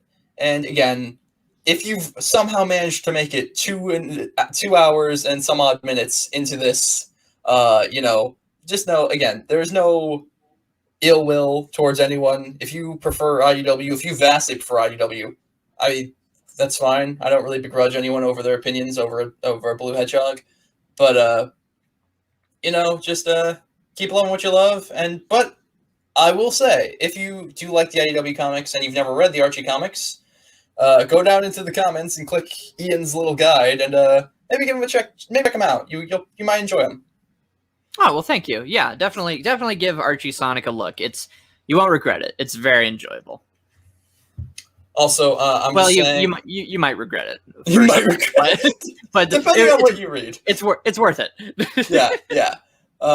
And just one last thing I want to say. Sonic the Zone Cop said our version of Sonic is the one true Sonic, so any argument is invalid. That's true. I always believe Sonic. He did bring over Tuxedo Nux, and at that point, he might as well be worshipped as a god. So yeah. Good old Tuxedo Nux. That's a real thing, audience. We're not making that up. No, it's not a fake thing. It's a very real thing, and it is an unfortunate thing. Yeah. that we have to. That's the price you have to bear if you want to be an Archie fan, audience. So just know what you're taking up if you decide to read the comic. Oh, Ian, Yeah. you're telling me you don't love Pretty Soldier Sally Moon and Chibi Amy or whatever they were called? Well, thanks guys for watching. This was a great time. Had a good time here. You probably won't be seeing me on this channel anymore. I feel insulted and you know, thrown, just lambasted to the moon, the Sailor Moon, if you will. And it's unfortunate, but we had a good run. Thanks for watching, guys. All right, see ya. Peace. Is he actually gone? I don't... Oh, you wish. You can't get rid of me. All right. Do you have any final thoughts? Any final thoughts? Yes. Indeed. No, I feel like I really summed up everything I had to say there. Just again, IDW Sonic, Archie Sonic, they're both cool. We think Archie Sonic's a little cooler, but you know, if you disagree, well, that's fine. There's never going to be anyone more way past cool than Archie Sonic. So. Oh, of course not. Of course not. Of course not. So. Yeah. All right, I think it's juice and jam time. We need to get out of here. We got to do it to it. Hasta la vista mista, whatever he says. Yeah. Well, Ian, before we peace out, are there any final things you would like to plug? You know, for your channel? Yeah, my channel's IanWaffles. You can hear me rant about anime girls and anime psychopaths over there. We got one about Overhaul. Got one about Rika from Love, Shinibi, and Other Delusions, which I put a lot of time into, but no one cares about because they would rather watch my other anime girl video about Samugi Kotobuki, talking about the morality of her deep, complex character. So if any of that interests you, you may go over there and watch that. But yeah, that's pretty much all I have to say. Thank you very much for having me. Of course. Hopefully we can have you back on again. Awesome. Yeah, and I would plug my stuff, but you're on my channel, so I assume you know about my things. So, yeah. All right. Peace out, guys. Yeah. Bye. Bye.